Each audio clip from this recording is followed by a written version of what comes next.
And these details will be great. So we will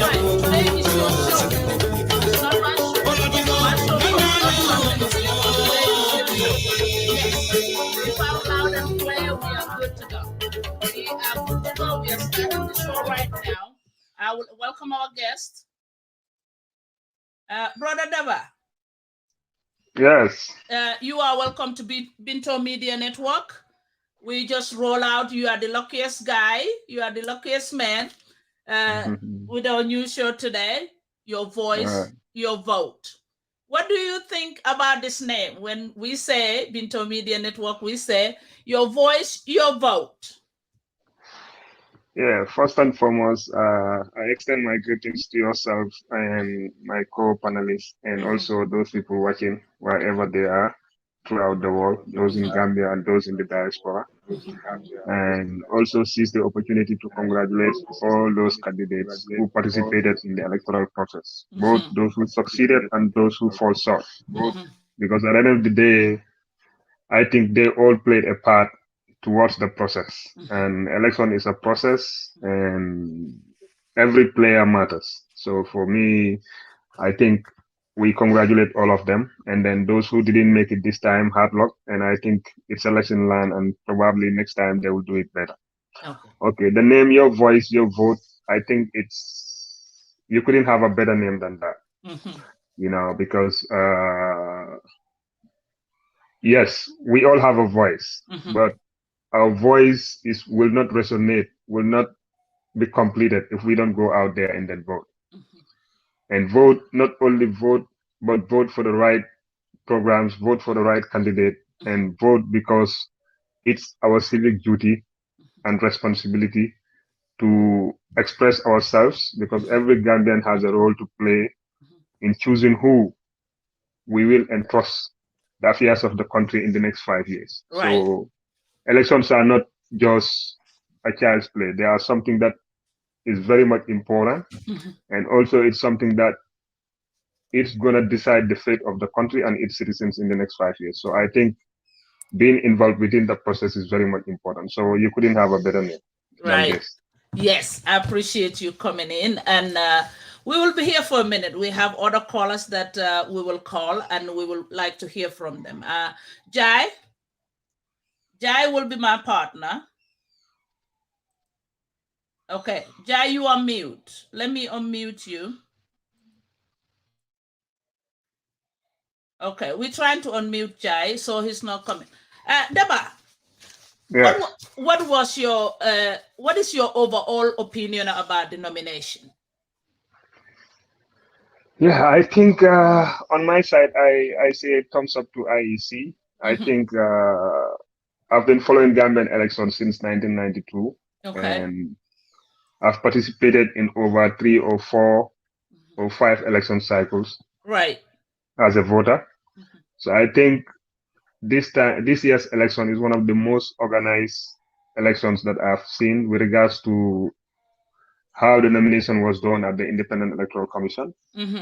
I think every candidate, no matter the size of your party or the name of the individual, was given equally fair opportunity to come and submit their documents to IEC and show their intention to run. So I think they did a great job. Even beginning from the registration of voters, coming to the nomination, but also I think all the players also did great, because I didn't see any party or any candidate who came there and then end up causing troubles or their supporters creating problems. So I also think the security forces also did a marvelous job by handling the people professionally and making sure that every candidate was given equal treatment, no differentiation. So I think the process was definitely free, fair, and everybody was given the opportunity to submit or express themselves, or show their intention to run for president. Okay. Thank you. Jai, you are mute. Can you unmute, Jai? Jai is on mute. You are mute. Can you unmute? Please mute. Jai, you are mute. I could not unmute him on this side. They will not let me. Okay. Well, we went over we have seen the requirements that the IEC roll out there for them. That they should be a Gambian citizen first. They should be at least 30 years old. They should graduate senior secondary school or high school. They should be residents in the Gambia for at least 5 years. They should submit 5,000 signatures from different regions. I think that has disqualified some of them. And that has disqualified some of them today. They should have at least 10,000. They should pay $10,000 fee, and party manifesto, photos, symbols, and all that stuff. So, what do you think about this requirement?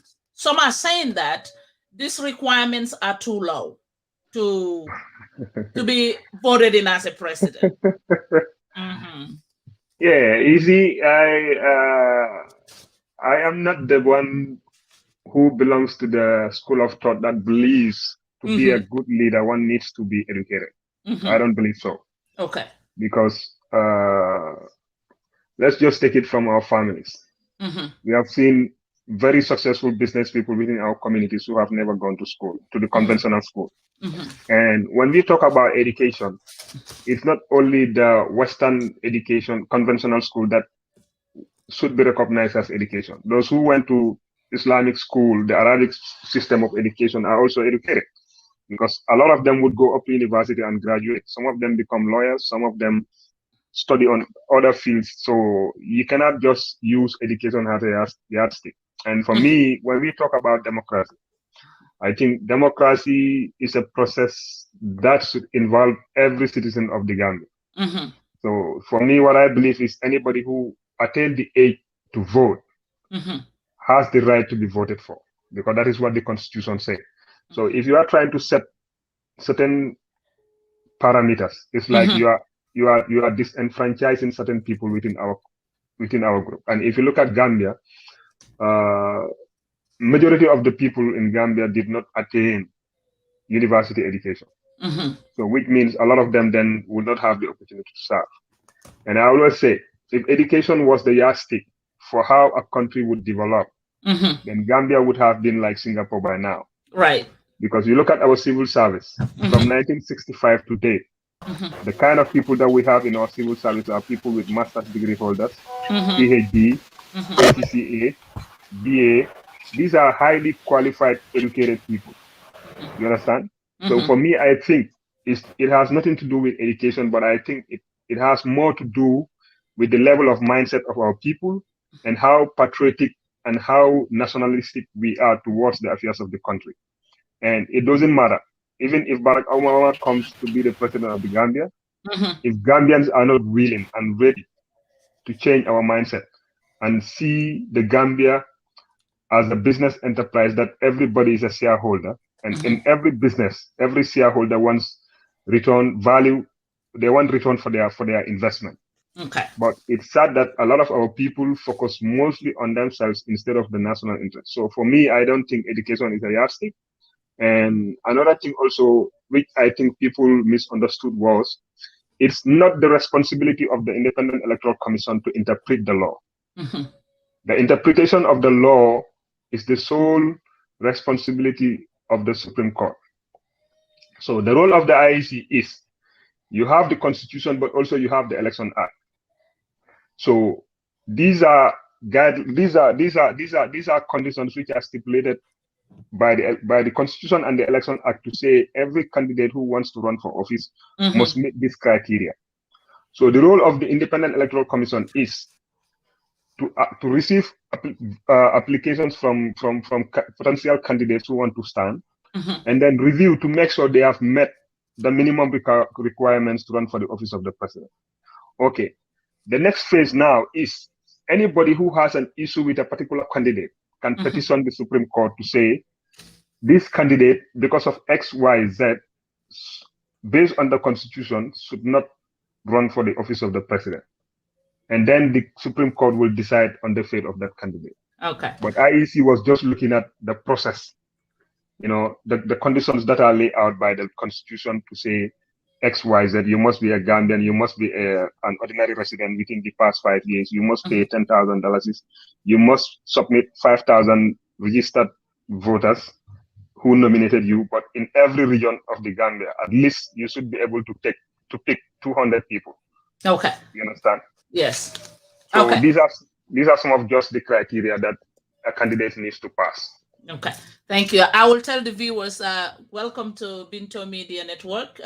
Today we are on our new program that just rolled out. We started every Saturday. We'll be here until the election time. The show is called Your Vote, Your Voice. And we have a whole list of people standing by. They will be with us on the phone. We will have Lamin Satubojang. He's rejected. We would like to have him on the phone, and he will be on the phone soon with us on the phone. Jaye, please, I would like you to come in and say hello to each and every one of the community here. You are welcome as my partner, as my reporter on the ground. A lot of noise going on. I don't know if it's a fan. Is it that the fan? Let me just put it off. Yes, it's really loud. We will have Kex on the phone to tell us PDIs how they feel. I think they are nominated today. We will have Duduja on the phone. So stand by, tell others to join us. It's our new show. Yes. Yeah, you are welcome to Binto Media Network. You're going to be our reporter here until election time. So you are welcome. Say hello to every individual here. Well, thank you so much. Of course, Binto Network. I am saying hi to yourself and to all the wonderful viewers, and of course to my panelists in the studio with you, of course, and to each and everyone that is viewing us anywhere, or I'm saying a word welcome to all of them to this very important and exciting show that we start today, and of course until the end of election. It's a pleasure to be part of it. Indeed. Thank you. Jay, can you tell us a little bit about yourself before we move on the details you have for us? Well, thank you so much, Binta. My name is Jaye Jallow. Of course, I reside at Wellingara. I am a journalist by profession, of course, working currently at Sen FM as a program. I host programs and, of course, report on happenings, more especially dealings with politicians and, of course, the activities of politicians and all whatnot. So basically, that is myself. unless if you want me to tell you more about myself, but basically this is who I am. Yes, that's okay. You have been on the ground at the election house during the nomination, the entire nomination. Can you walk us just quickly through that before we get to the main point, which is the qualified ones? Yes.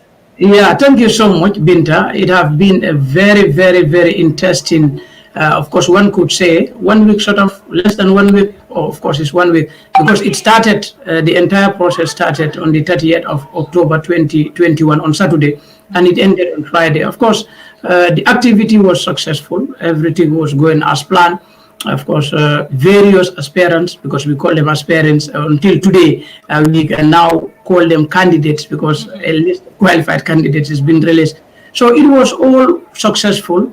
You know, candidates or aspirants were coming to the ground, some with a crowd, huge crowd, like the UDPs. UDP came with a huge crowd. Of course, NPP, the same thing. Honorable Mama Kande and the GDC, PDOIS, of course, Esa Mbaifal, Citizen Alliance, those are notable among the ones that came with huge crowd on the ground. Of course, there are people that came, people like Banki, of course, is someone that just came with 1 or 2 people, of course, to submit his, credentials, that is his documents to the IEC.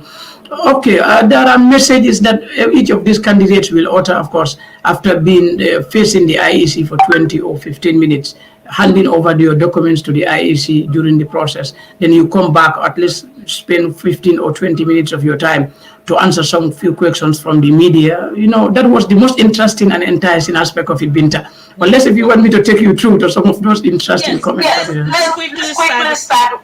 Their names very quick. So we will know. Who are those people that filed their nomination?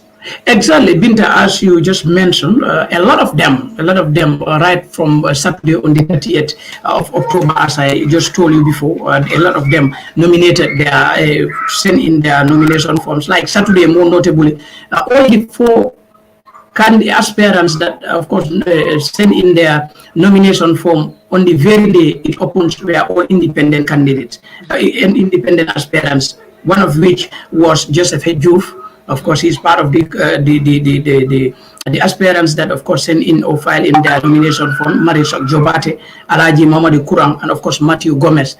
Those are the 4 candidates that file in their nomination forms, of course, on Saturday, 30th October 2021. Of course, on Sunday, it was Ibrahim Tabora Mane. Of course, he's an independent aspirant, of course. He wanted to register his party, but we will get back to that because I had series of interviews with him regarding to the possible rejection of why his party was not, of course, put into consideration. We have Mamadou Bawan, was another independent, of course, and Banki as well. Those were the, of course, the last but not the least. On Sunday, that is 31st of October 2021, was Lamin Bojang, ANDR. Of course, he's the party leader for Alliance for National Reorientation and Development. So from there, we have another, of course, that was Monday, the 1st of November 2021. Of course, the first one we were supposed to have on the ground was Bakari Bunja Dabo. Of course, Bakari Bunja Dabo is the leader of GAF, of Gambia for All, of course. Later, a day before his nomination, he pronounced, of course, to the media that he was going to join United Democratic Party and, of course, endorse lawyer Usainu Dabo to be the candidate. So he didn't appear at the election house. People expected him to come with the UDP delegation, which we didn't see. Also, the question is not answered of to why he didn't appear at that time, because at his designated time he was in there. A day before. The day before his nomination, he have already given his support for the United Democratic Party and, of course, endorsed lawyer Usainu Dabo as his candidate. Then we have the second one, that is lawyer Usainu Dabo, the leader of the United Democratic Party. He's the second, of course, aspirant that went into the IEC, of course, to submit his credentials. The latter, it was followed by Ahmed Fati. He is the leader of the Gambia Moral Congress, GMC. He also went there successfully. But an also enticing moment when Mai Fati met with some of the fans of UDP. He later had 2 flags, his own party flag and, of course, bearing the flag of the UDP. Some call it as a way of unity and other stuff. But then it's Mai Fati for you. Then finally, on that list, we have Biran Jan, who is the leader of APP, All People's Party. So those were the 4 candidates also, aspiring candidates, presidential candidates that went on Monday, the 1st of November 2021 as well. So then on Tuesday, we have the first one is Mamadi K.S. Kamara. He's an independent aspirant. Of course, we have Honorable Mama Kande, 11 o'clock to 11:30 as well, the leader of Gambia Democratic Congress. Then that was followed by Dr. Ismaila Sise. He is the leader of CA, Citizen Alliance. Of course, then it was followed by Mamadou Ba. We have Mamadou Ba 1 and we have Mamadou Ba 2. So this was Mamadou Ba 2, who, of course, was the last person in that very day from 2 o'clock to 2:30. Then on Wednesday, on the 3rd of November 2021, we have Sekti Jan Hydra, the party leader of Gano Party, of course, Gambia Alliance for National Unity. He was the first candidate, followed by Khalifa Sallah, the Secretary General and, of course, flag bearer of PDOIS, People's Democratic Organization for Independence and Socialism. Then you have Aliou Sow, of course, Gambia Action Party, a very interesting moment. A day before they go to IEC to submit their credentials, Musa Yali Bachili already have given his support to the president, and he was suspended and expelled from the party. I think we will come to that. These were all situations. I was live, and of course we're going to dialogue on issues that happened to Gambia Action Party.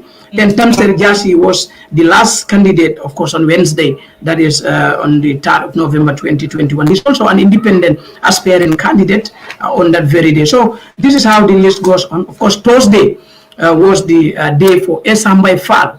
He's an independent aspiring candidate as well as Ambai Fall. He was there 9:30 to 10 o'clock. A lot of things that he said was very interesting. I think you will get us to that very interesting discussion. Followed by Adama Barrow, of course, he's the sitting president, and of course the Secretary General of the National People's Party. That is 11 o'clock to 11:30. Matar Nyang also is an independent aspiring candidate. Of course, that is 12:30 to 1 o'clock. So both Thursday and Friday, we only have three aspirants, of course, at the IEC house. Then Friday, the first one was, of course, Papa Fall, independent aspirant. Abdullah Ibrahim Mane is the leader of the National Unity Party, NUP. He's the second, of course, aspirant at the IEC building. Then followed by Yusfa Edunwe, of course, the leader of DP Democratic Party. This is a list of candidates that were at the IEC, and of course, that submitted their credentials or documents. Yes. What interests me? Okay, let me mute you for a second.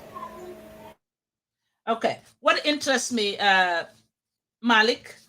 Yes, what interests me on this, the entire list, I want to go over.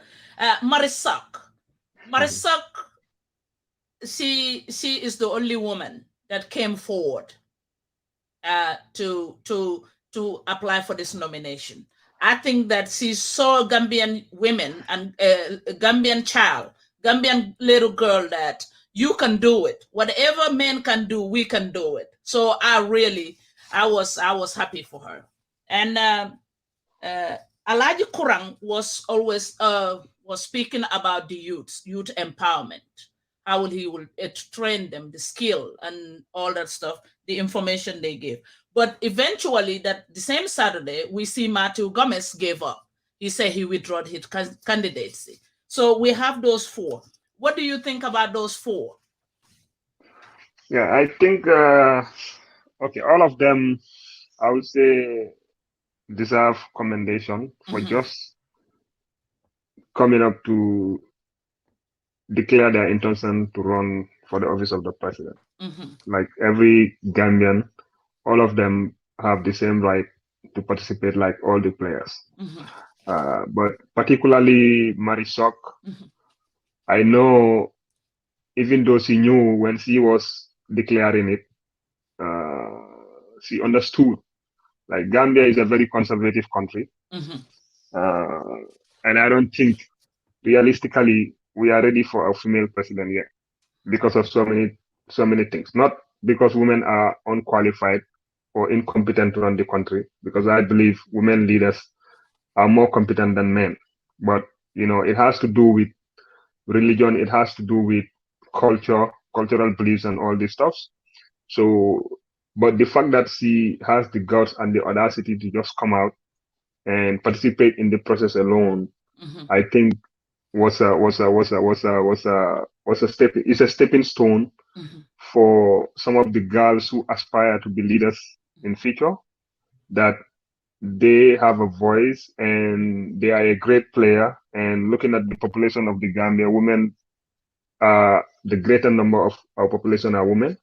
So I think in years to come, we will see more of Marisok who will be coming out to participate in the electoral process. And I also hope they will not just stop only in this presidential election, but in the subsequent local government elections and parliamentary elections, we will see women run for offices. And I hope to see women also support women.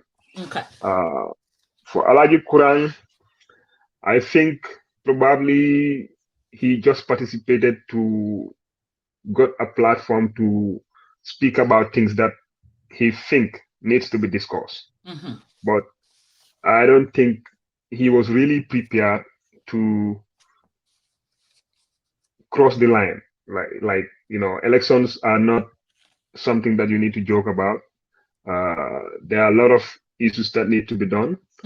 And looking at him, I've been following him. I think in a lot of his meetings and in a lot of his postings, the people that you see follow him are people below the voting age. Majority of them are below the voting age. Okay. These are primary school kids, and probably it's important for, if he wants to go in politics for the long run, I think it's good for him. He has already made a name for himself. A lot of people have identified with him, so I think he is for the future. You know, yeah. Okay. So, Jaye, before I get someone on the phone, let me unmute you. We have. Please, can you announce to us the qualified candidates right now, and when they were submitting their nominations, what did they do that stand out? Well, thank you so much. Of course, it's a pleasure, honestly speaking. Today I was at the IEC. Remember, today was the public scrutiny. That was from 8 a.m. to 12 noon. Of course, we were there. But first of all, I will give you the list of those candidates that are qualified. Then we get into issues that will happen on the public scrutiny and whatnot. Among them is lawyer Usainu Dabo. He is the leader of the Gambia Democratic Party, UDP. He is among the ones that qualified. Honorable Mama Kande is the leader of the Gambia Democratic Congress, that is GDC. Of course, he is part of that list. The other one that qualified is Halifa Saleh. He is the leader and Secretary General of the PDOIS. Another candidate that qualifies is Adamo Barrow, President Barrow, one could call him, but he's the leader and Secretary General of the National People's Party, NPP. Then you have Abdullah Ibrahim Jammeh. He is the leader of the National Unity Party, NUP, and it's only one independent aspirant that was make the list, is no other than Esa Mbaye Fall. So those are the 6 outstanding candidates that were able to be nominated out of a whole lot of aspirants, whole lot of nominees, but this is it. And of course, the reality stands at 6, and these are the 6 that we are expecting to be in the polls come November 4th. 2021 and December 4, 2020. What are some of the requirements that disqualified other candidates like CA? Well, among some of the requirements, most of them are found wanting. You need to get almost 5,000. Are you ready for me? Can I call you on WhatsApp? Okay, please. Okay, go ahead, Jai. Yeah. So there are requirements, of course, one of which a lot of the candidates, what we realize is a lot of them, sometimes you will go to the IEC, face them, and what the IEC chairman will tell you is you need certain documents that you need to submit before Friday. So that have some, one thing about it is incomplete submission. Some of them didn't complete all the required documents, that is one. And the other thing is, in order, there is among part of the requirements for the IEC that you have to get 5,000 registered voters, of course, to be nominated. Some of them didn't get the actual 5,000 voters. And those are some of the requirements, basically, that disqualified a lot of them.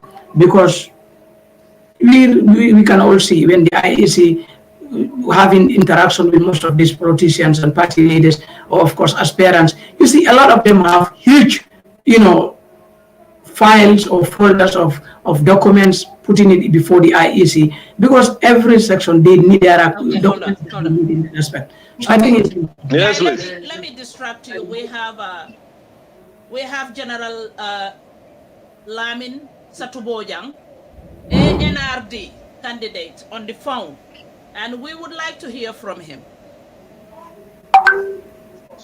Hello, Honorable Boja. Yes, please. Assalamu alaikum. Wa alaikum salam. Honorable Bojang, we want to ask you, we congratulate you first for taking a step, going to the nomination and filing your nomination at the IEC the other day. And right. Yes, so we went to, we just had the results came out that you are not qualified. But first of all, before we get there first, how was the process, the nomination process? Were you satisfied with it? Or do you have any dissatisfaction during that nomination time? And if you have any of that?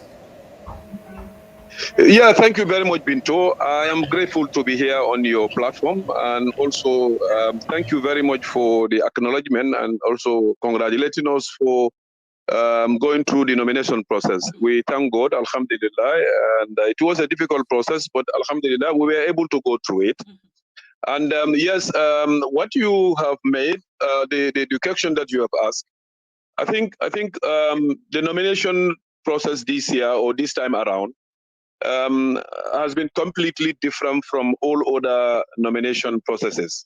I guess the reason why is because of the number of aspirants or the number of presidential candidates.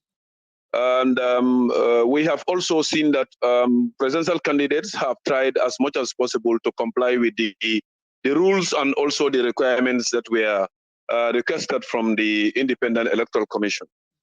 Having said that, we have not gone through any difficulties as far as the processes of the nominations are concerned. However, the conditions that were laid down or the requirements that were put down were conditions that could be fulfilled by every candidate, and us included. But that for some reason, the people who were supposed to do the vetting, the people who were supposed to do the scrutiny, are human beings like us. Our case is a unique one, and I'm sure I will explain that to you. But generally, the process of the nomination is unique. Unique, in my view, is because, or in our view, is because maybe the number of aspirants this year, and also we also want to believe that the scrutiny has been very intense and meticulous, simply because of also the fact that there are the number of the presidential candidates. But for us, we have not gone through any difficulty. We have not encountered any issues. Or, right now, we are dealing with a situation. Okay. We just heard that you are disqualified. What is next? Why are you disqualified? Didn't you, were you not able to fulfill on the requirements? Thank you very much. This is very, very important. And that is what we are trying to home now. We're trying to come in terms with what has actually happened. As a political party, a very serious political party for that matter, we believe that the requirements to register a political party is more tedious and more difficult than to go through a nomination process. The nomination process, you are only to file in 5,000 registered voters. And the 5,000 registered voters, when we started compiling these names, our people they tirelessly work very hard day and night to make sure that we have everything intact. What happened was that during the compilation of these names, we have 5,000 plus names. But in the morning of the nomination, while we were about to leave for the IEC, we left eight sheets of papers, 8 sheets of papers composing of 92 registered voters behind. Okay. So when we went to the IEC, we realized that we were left with 92 registered voters. 88, sorry, it was even 88. Okay? 88 registered voters. Those were the papers that we left behind because the papers came from different regions. Okay. Okay. And when we noticed that, we drew the attention of the Independent Electoral Commission. And if you can remember, during my nomination, they've asked me to bring the photocopy of my certificates and also the photocopy of my voter's card. Mm-hmm. So when we are submitting these documents, we submitted them together with these 88 registered voters that we were left with. Okay. But what happened was that as a matter of procedure, they've asked us to write a covering letter and attach it to this list. It's about eight forms. They asked us to attach a covering letter to this list. That's the 88, and which we have done. Mm-hmm. But what happened was that, to our greatest dismay, we were not disqualified because the candidate that ANRD presented has any issue. Our documents were not also checked. Our documents were not checked because I could hear from them. They said that all the other candidates, they have mentioned where they fall short. Okay. But for us, they said we could not. Yeah, for us, they said we could not present. We could not produce 5,000 registered voters. And in our case, we have produced more than that. And this was what we did even during the registration. They asked us only 10,000, and we submitted 17,000 registered voters. And the records are already there. Okay. Now, this time around, when they ask us to produce 5,000, we produce more than that. So when we are submitting, we forgot that we left certain documents here. And these documents were submitted together with the ones that they've asked me to produce. And then we have attached a covering letter and sent them. So our greatest dismay and disappointment is that, which are those areas that we fall short to submit to fulfill the requirement. That is our issue, and that is what we are going to challenge. Let them produce where we fall short. Because I remember some of the candidates that they disqualified or that they rejected, they said maybe some of them in Banjul or some of them in West Coast and some of them in some other parts. But for us, we want to know exactly where we fell short, which area. Because we submitted the document that they've asked us to submit, but for some reason, they could not tell us exactly from the report. From the report from the IEC. Okay. The chairman did not tell, he did not tell us exactly. So which we felt it is a challengeable position. And then we are going to make sure that we fulfill we satisfy the people who are also following us. Okay. During your nomination, you had interview with journalists. And you mentioned, You said Gambia has lost its territorial integrity, and our security also lose their morals. And now, these are main issues that ANRP would have worked on if you were chosen to be a candidate and you win. But now, that's correct. Let's put the challenges aside. If you are not nominated, let's say after everything, what would you do? How would you advocate this? What would you do for these issues to be tackled in the country? Yeah, exactly. Not all hopes are lost, because if we are real, if we are realistic, if we are truthful with what we have been saying, and we are realistic and we are truthful with what we are saying and what we are doing, not any hope is lost as far as these nomination processes are concerned. Actually, it is also in our plans to engage other political parties, and then we were engaged by other political parties already. That there is a need for us to come together and form a unified body and form a common front, and that process is also in the making. For us, we want to make sure that we align ourselves with political parties that can champion what you have just outlined. People that can bring us our sovereignty, a political party that can make sure that the security of this country is guaranteed, a political party that can ensure that the moral of our men and women in uniform is also boosted. We also want to make sure that all other things, that glories that we have lost is also guaranteed. And therefore, ANRD, we felt that it is only a candidate's, our candidature is what is being compromised. But the followership, I wish you hear what the followers are saying. Some people are vowing that they are not going to vote, but that is going to be solved. Is going to be resolved because their candidate's position is being compromised. So we are going to make sure that we look into that as a body, and then we will take a decision based on that. But for us, we believe that, in fact, our spirit is going to be rekindled from now onwards. Because yes, our candidate is been his position is been compromised, but is that the end of the world? No, that cannot be the end of the world. Yes. Okay, we saw you went to answer the president's invitation at the State House. Yes. Is there any alliance apart from today? What would ANRD do?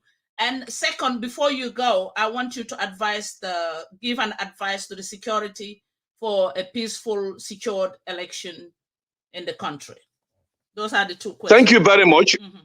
Yeah, thank you very much. It is a very, valid and relevant question. I spoke with a journalist. I am one that will not scare away from journalists. Okay. Mm-hmm.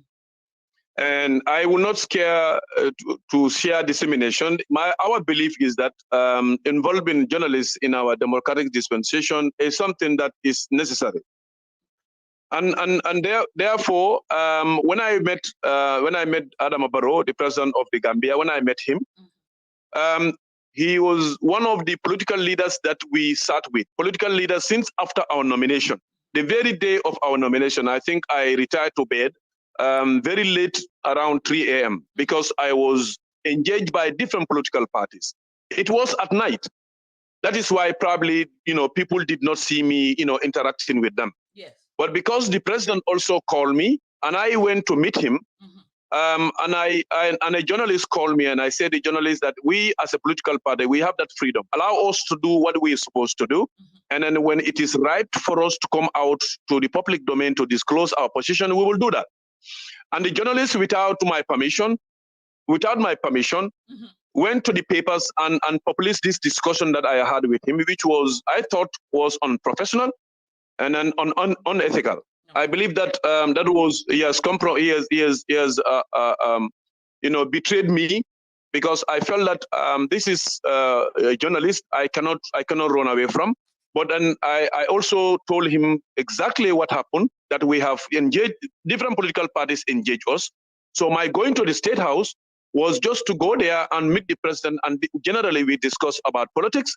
And yes, alliance with other political parties is not something that was off our table. Okay. And that is why we accepted to sit with any political party in the Gambia, and including NPP. UDP, we met one very key member of UDP. Their conditions to us aren't that favorable. And because they aren't that favorable, and that is why we believe that we have to engage them even with those conditions. So for us, we believe that we are a bona fide registered political party. And then if we are going to give up our candidature to align with any political party, it has to be realistic, it has to be truthful, and then the trust that is not deserved has to be guaranteed. And then that is why we could not note in disagreement to meet any political party. We met all of them, most of them.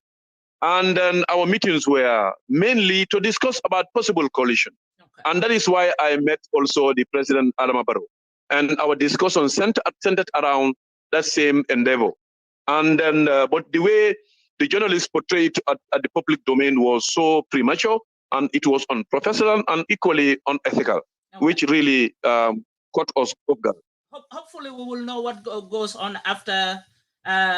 Exactly. But just a follow up, like you asked about the security, their role in the election that is coming. I am sure the security will comport themselves very well. I am sure they will definitely toe the line. And it also depends on the politicians, the rhetorics, the kind of remarks, the kind of messages that are going to come from them. Because if we're going to go and use our platforms to incite violence, that is going to compromise or even make the position of the police or the security agencies very critical. So it is important that the political leaders who are going to use platforms also be cautious of what they are going to tell their leaders, their followers. And because the security officers must also understand that they cannot be used. They have to understand that the country is going to use them to police Gambian, to police the processes of our election and campaign. Therefore, when they are doing that, they have to always make sure that they are professional about it, and let them make sure that anything that does not conform with the laws of this land, nobody twists their arms to do that. Okay. You know, they have to accept and make sure that all of us are protected under their watch. Let them not allow to be biased. Let them make sure that they remain neutral, and let their authorities also make sure that they remain neutral as far as the processes of this election is concerned. We thank you. We thank you so much, Bojang, and we will be following. We will be following you. Thank you so much. Thank you. Yes. Thank you. Thank you very much, Ajabin. Thank you. Okay, we had Jaye. Jaye. Yes, I'm getting it. Yeah, that was Bojan speaking, and exactly. Yes. Can you talk about a little bit about the disqualification of GMC, Honorable Maifati? Go back to that while I get somebody else on the phone. Lamin will Yankuba will be on the phone. Well, I think among the things that made him not to be qualified is General Bojang, of course, lamented on that, and of course, there are certain things that he, of course, discloses here. I had, of course, interview with him the other time. That's the same thing he told me. My Ahmed Fati, among the things that disqualified him is he is unable to at least secure 5,000. Okay, Jai, hold on, because I'm trying to salvage their time. They are so busy. We have a brother here, Yanks Dabo is on the phone, lawyer Yankuba Dabo of UDP. Brother Dabo. Oh. Yes. Good afternoon. First of all, you are on Binto Media Network right now. We are live on our show called Your Vote, Your Voice. You are welcome, and we're sending a congratulations to the UDP and the party leader. Yes. Yes. So we want you to go over a little bit about the UDP's process of the nomination and up to the qualification right it's now. Just a brand new one. I just bought it now. Hello? Okay. Hello? Yes. We want you to go over the his nomination process to today, just 1 hour ago, to his qualification, please. So the nomination process, basically, there is a set of requirements that the IEC requires from all the candidates. And those are what you call the eligibility criteria. So they have, first of all, the candidate has to be a Gambian. They have to be in the country. They have to have ordinary residence in the country for about 5 years. They have to attain a minimum age of 30 years. They have to have a tax declaration. They have to have a support of at least 5,000 voters supporting or endorsing their candidacy. And they also are required to complete a high school or senior secondary school in this country. So they should provide a senior secondary certificate. And then the other thing is they should provide a party symbol. They should, if they are part of a party, they should have a symbol of their party. And then basically the symbol is more or less the logo. And then you have the party color or the color of their candidature. And then the other one is I think it's a picture of the candidate. Right. The candidate. Yeah. So these are a set of requirements that the IEC requires from each candidate. So the candidates vying for positions or nominations need to provide those things to IEC. And then the 5,000 supporters or voters that are required to support or endorse your candidacy need to come, at least 200 needs to come from each of the regions in the country. Right. Yeah, so many guys were disqualified based on that. Like, for example, GMC, the IEC's reason was that GMC did not have 200 voter endorsement from Banjul. So that was one of the reasons why they said GMC did not meet the requirement. So other people were not able to provide the 5,000. They were not able to get it from all the regions. So this was a problem for a lot of them. Okay. And it was the reason for the qualification of many. Yeah. We had you here one time, and we were talking about if Honorable Dabo was qualified to be nominated as yes, and you told us that you guys have searched every part of the Constitution, and there's nothing that will disqualify him, and that seems to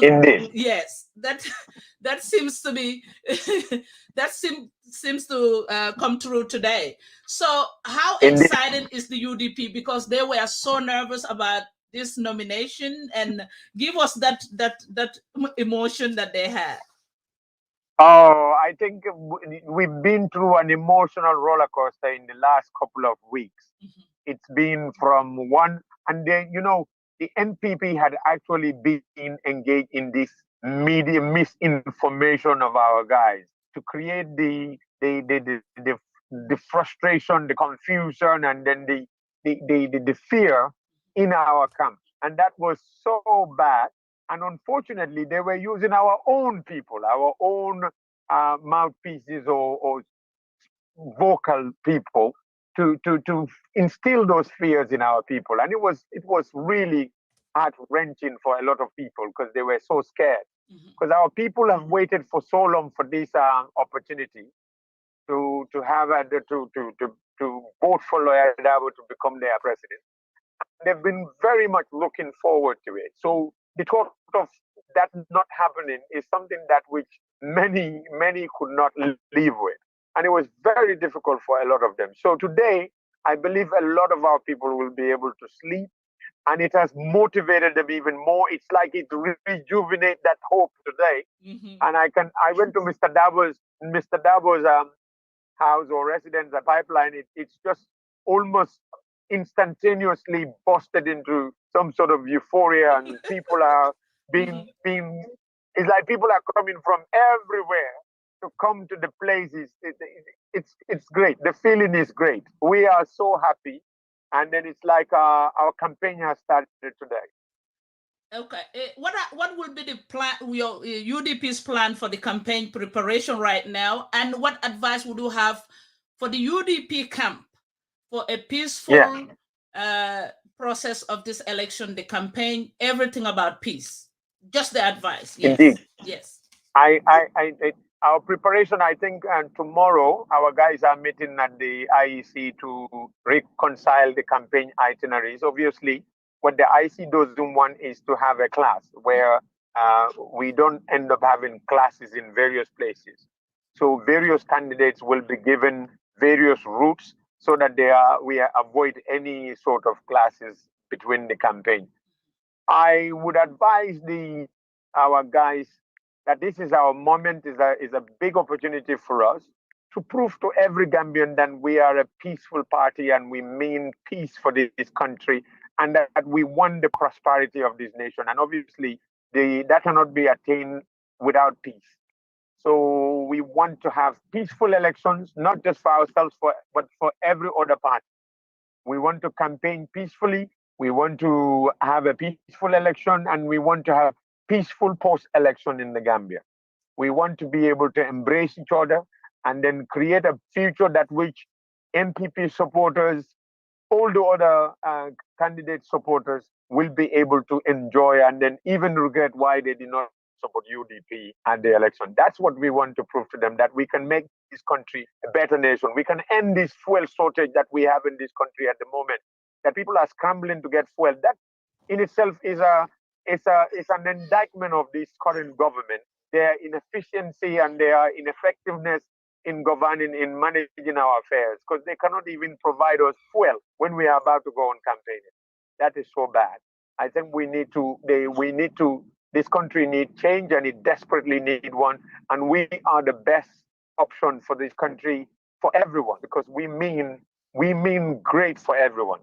And that is what I want to tell everyone. So our people, we don't have no reason to not to campaign peacefully, because if what we want to inherit is a peaceful Gambia, Gambia that is intact, not Gambia that is burned out completely during elections, and then we are declared winners and we have to start everything from scratch. No, that is not the ideal thing to do, and it is not the best thing. Let us be optimistic.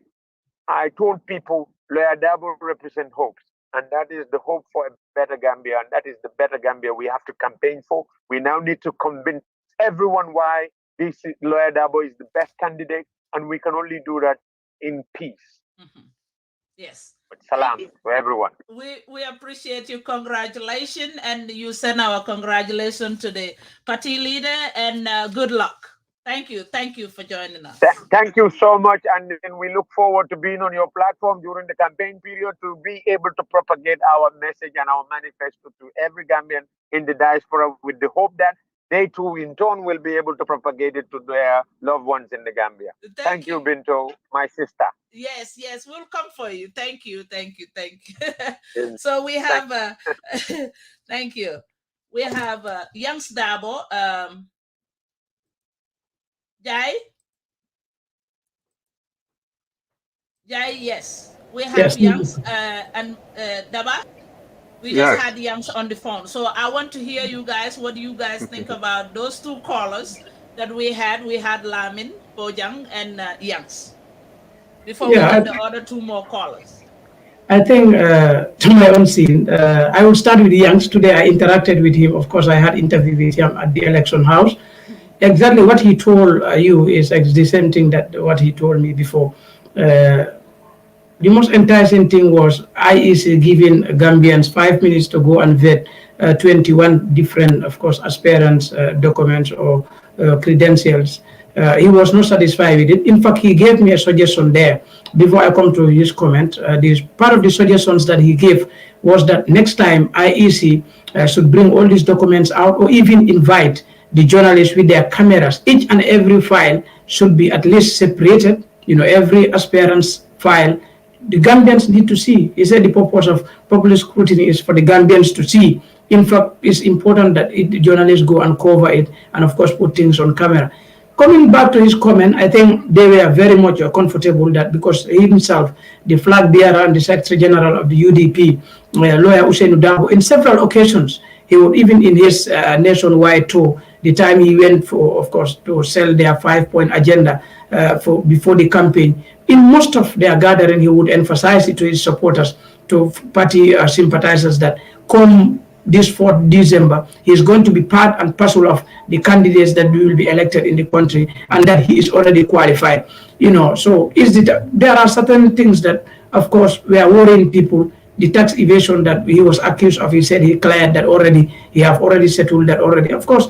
And I think that was the major thing that Gambians were trying to criticize or trying to downplay with. Of course, I think that has happened already. Coming back to his comment, I think they will be happy. Not only UDP, all these, of course, 5 political party and, of course, the independent aspirant, they will all be very much happy. Because IEC, this was a very important and crucial time. Nobody expected to be at there until everything, not as the Englishman says, nothing is over until everything is over. Because today at the election house, you see different political parties. In fact, Ibrahim Taboramani was part of those people that I met with today until I have interviewed, that he was comfortable that he has submitted everything, he has no problem. Unfortunately, he is not on the list. So those are some of the things, Binta. And the part of the things that he made mention of are very, very important. Some of the requirements. You have to be, of course, you have to finish school from grade 12. You have to be graduated from grade 12 is part of the requirement. You have to be in the Gambia for 5 years, access declaration. Those are all part of the things that qualified candidates, of course. So you have seen the point of my party, as he mentioned, not gain that required number of 200 voters from Banjul. I told you most of these people, Binta, their problem is not having the required number of people who will acknowledge or at least approve or endorse their candidacy, because you have to, and you cannot use two or, you cannot use more than one voters card to fill that. So my Ahmed party not able to get 200 voters to pen their voters card number or sign on his behalf in Banjul. And of course, a statement from my party just read. Of course, he said he's going to follow that. Of course, he's going to follow it everywhere to ensure that at least they have to explain to him why do they think that he is not qualified? My Ahmed Fati exactly explained that, that they have to explain to him why do they think that he is not qualified.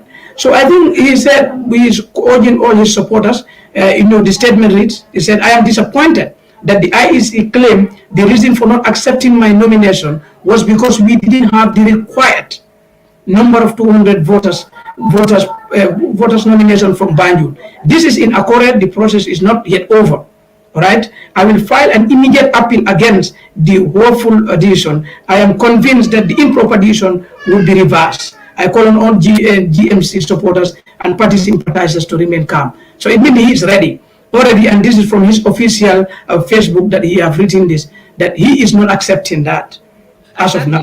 I think Bojang is about to challenge that too. So he is saying that he already filed everything, so they will go down there and figure it out. Okay, Dabakh Malick, please. Yes.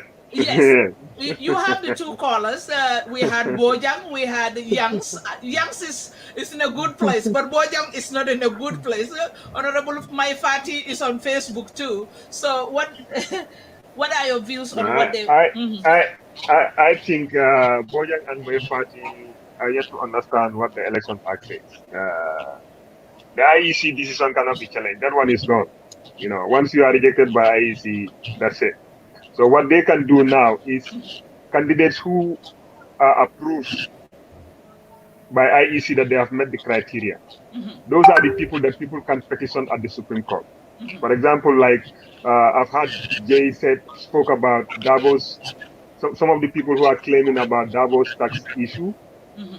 The tax issue can be challenged at the Supreme Court. Anybody who feels like it should be an obstacle because it was a crime can go to the Supreme Court and challenge it. You understand? The conviction also can be challenged at the Supreme Court. It's not the IEC to interpret the law. What IEC does is they make sure there are set criteria that every candidate must pass for them to acknowledge and receive your nomination. And that is where their job stops. So now anybody who has an issue with a particular candidate, for example, like if you have an issue with Barrow, because I've seen people complain that Barrow should not run because his party has not organized a convention like the Gambia Right to Know. Now is the time for them to go and test the courts. Because if they believe in what they were saying, they believe what they were saying was right, they understood the law. Now they have an opportunity to go to the Supreme Court and test it. And I think this is where Gambians need to start taking journalists and civil society to task. Because you cannot come and write a letter highlighting some of these issues, writing to foreign diplomats in Gambia, writing to media houses, and now Barrow's nomination has been endorsed by the IEC.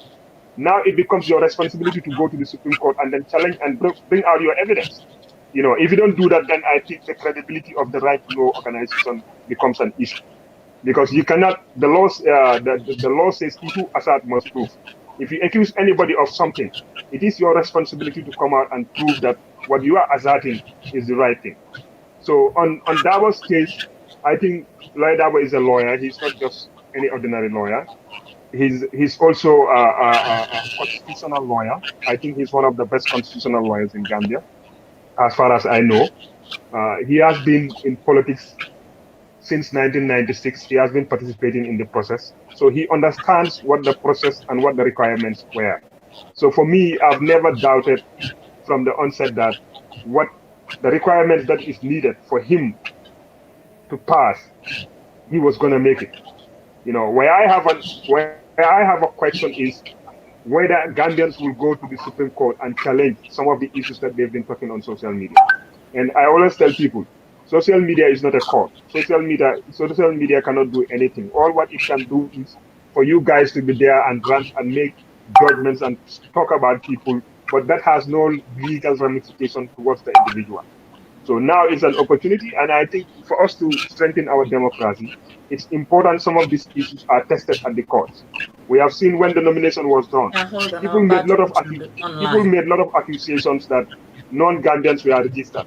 But when IEC opened the 14 days time frame for people to go and petition those people, nobody went.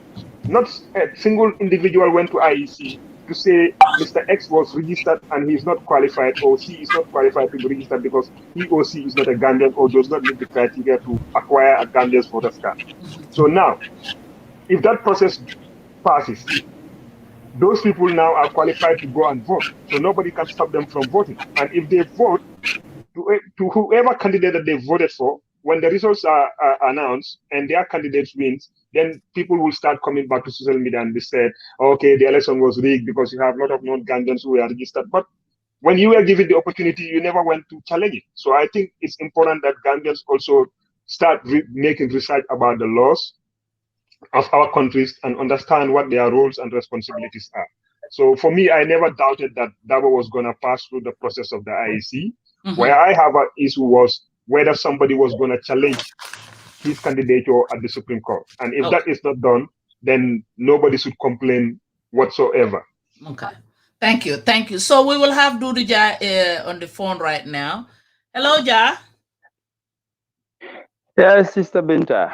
Dudu Jaye is APRC MPP Alliance. Dudu Jaye, we were just following up the nomination and the results. I heard you laughing. Congratulations to your candidate. How is MPPs and APRC, how is their emotions right now? Thank you very much for the compliment. We're not surprised by what eventually popped up. And we first and foremost have to commend the IEC for a job well done. It's not easy looking at the number of candidates or people who opted to vie for the presidency. The nomination process was not easy. All the political parties and even independent candidates, they definitely came in grand style. Yet we have about 6 that have were able to pass the line heading into the next phase.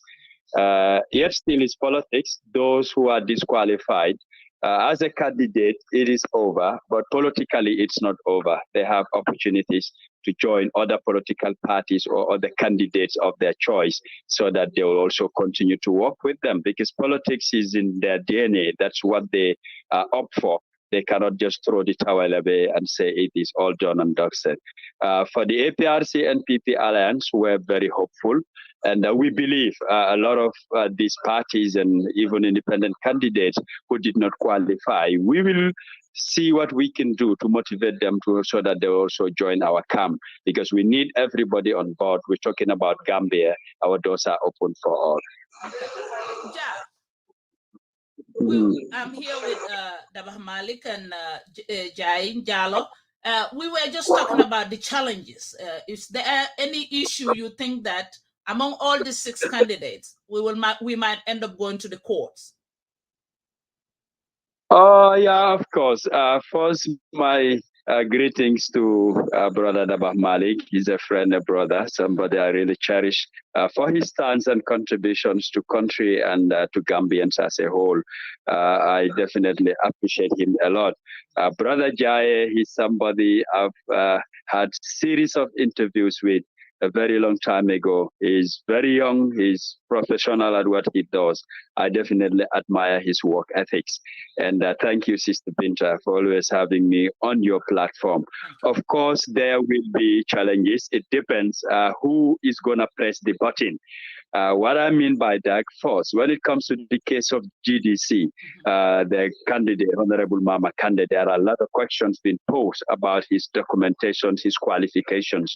A lot of eyebrows are being raised. A lot of questions are being asked. You know, in the first place, when you talk about political marketing, people are asking, what is that? It's like it's something new. Nobody, has ever seen anybody who studied that. We're not saying it's a course, but I think we need to find out what is political marketing. People need to definitely dig into that. When it comes to the side of the UDP, His Excellency Lawyer Hussein Udabo, people are still questioning whether he still should qualify, looking into his sacking and when he was convicted and went into jail. Well, that is for the Supreme Court to interpret. IEC is not a court of law, though they have the powers, but they can choose where they want to stop. The rest people could take that on and see where to push it. On the side of SFR, some are still questioning that he came back 2018 for the TRRC. Has he been resident in this country for 5 years? It is another challenge, and people are pushing up. People might challenge it, they might not challenge it, but these are three that I can definitely take on and point a finger or put my finger on these things that I have mentioned that people might challenge. What about, they say President Barrow did not, NPP did not do Congress, and Congress is one of the requirements for the political party. Well, these are people who are not very much au fait with the laws of the land. The law says that as a legally registered political party, you must hold a party congress biennially. And biennial congress means every 2 years. NPP came into being December 2020. They are less than 2 years old. If they want to hold a party congress, it is their choice, but not binding or mandated by law. People must understand that.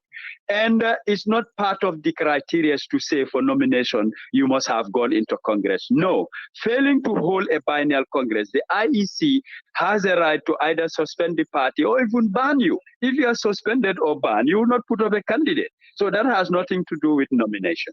I believe people who push that or who wrote about it, they don't understand the laws of the land. It's not mandatory for you to hold a party congress if you are less than 2 years after being registered. People must understand that.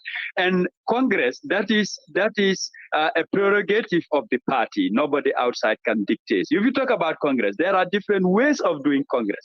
You can hold a Congress and don't do election, and you select your leaders. The delegates, if they endorse it, so be it. That is up to the party. It does not mean that every Congress must be election. People must also understand that.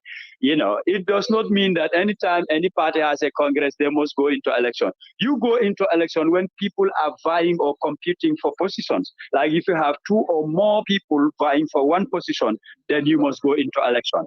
But if there's a position, example, national treasurer, and only one person is interested, you're not going to conduct any election, especially a new party. In most cases, they don't go into Congress. They handpick people, give them portfolios so that the party can have the right footing and keep moving on. During the nomination, we have heard Esafal, when he went there, he had this issue about Gele Gele. Can you send us through what was your view when you see him talking about this Gele Gele issue that NPP hijacked all the drivers? Well, I feel very much disappointed that he has to complain about transportation. People should feel, or they should understand, when you talk about transportation, that has nothing to do with politics. It is more of business. I have my vehicle, you know, people pay and I hire them services. So it's like going for the highest bidder. If you offer me 5,000, somebody pays 6,000. I am doing business. I will go in for 6,000. So I don't think that should be any complaint that he has to lodge, unless there's an agreement between the two parties documented and signed. They have to honor that. An agreement is an agreement, but a verbal agreement is always hanging because the other side can always deny, the other side can violate. What is your next move? You can only talk about it. But looking at where he hailed from, you talk about Busubi and Kelseri. I believe if his supporters were loyal and committed like other parties, they would have walked to the IEC, because other political parties did that. I've seen people. Okay, so now you have APRC, NPP, your candidate and they are is not president. complaining about scarcity or shortage of transport. Okay, so yes, which of these candidates, people are saying that, okay, now we're looking at this election like it's between Barrow and Dabo. What is your opinion? What is your take on that? Well, Sister Binta, whoever has that view, I have said that a very long time ago, that the election is between two parties, that is the NPP and the United Democratic Party, the UDP. People could bear witness to that. It's in the records. I've said it a long time ago, especially for us APRC. When we knew that we cannot put up a candidate, this is why we're throwing our weight where we feel we will fit in. That's what led to it. And let people take it to the bank. It will run down to these two candidates. So everybody has a choice where you want to belong. Okay. So last message to MPP, APRC candidates and the entire Gambia, what do you have? My message is always the same. I love this country, Sister Binta, and I always pray for peace. I preach for peace and I talk about peace. I will encourage everybody to do that as Gambians. We're peace loving. That's what we're known for. Politics should not create that enmity in our midst, always fighting, insulting. Let's graduate from that. We have rights to belong to any party. Even independent candidates, those who support them, it's their right. Let's respect that. Let's cherish it and value it. Even support them anyhow or any means or any way we can. We should not take them on as enemies. After all, we're all vying for one thing. Give me the country and I will develop it for everybody. So that shouldn't warrant enmity. Let's stop attacking each other. Let's stop, trying to put a brother down or a sister down. This country doesn't need that. And I always refer people to the national anthem. It is our pride. And it begins by saying, for the Gambia, our homeland. Let's cherish that. It belongs to all of us. That's my tribe or whatever you look like. It's the Lord that makes you a Gambian. So let's cherish that. One Gambia, one people. We appreciate you. Thank you so much, Ja. We will come back for you once again before the election. Thank you. Thank you. You're always welcome. Always a pleasure, and thank you for having me on your show. All right, thanks. Dabakh? Yes. Yes, you heard Ja. So MPP, you defended President Barrow. You heard what he said. Go ahead. What views do you have on that? Yeah, I am not NPP. I know a lot of people have associated me with NPP, but like I said, when I speak on issues, I speak on issues Hold on. Are you really SAFA? No, that's what I'm saying. What I'm saying is, I am originally Team Bakari. You understand? That's where politically, that's where I belong. Team what? In Team Bakari. Team Bakari. Yes. Okay. Yeah, but in elections, for me, I look at candidates, their programs and their manifestos, and I vote for them. I've been voting for Halifa Sallah, I've been campaigning for DOI, but I'm not a DOI member. I've put my resources there because when candidates are put up, I look at the candidate that I think represents what I stand for, and because I did not belong to any political party in Gambia. So for me, I look at candidates, I look at programs. I don't belong to parties, or I don't believe in that for now. Maybe in future I will. And when the day comes that I want to belong to a political party, I'm gonna make it public, and nobody can stop that. So, but for me, when I speak about Gambia, I speak about Gambia wholeheartedly, and it doesn't matter who it affects or who it favors. When I was talking about these elections 2-3 years ago, I said I think a lot of people are underestimating Adama Barrow. And the reason why I said that is I base it on several reasons. One, he's an incumbent, and we all know in Africa, and especially in Gambia, how the incumbency favors the candidate who becomes an incumbent. That's one.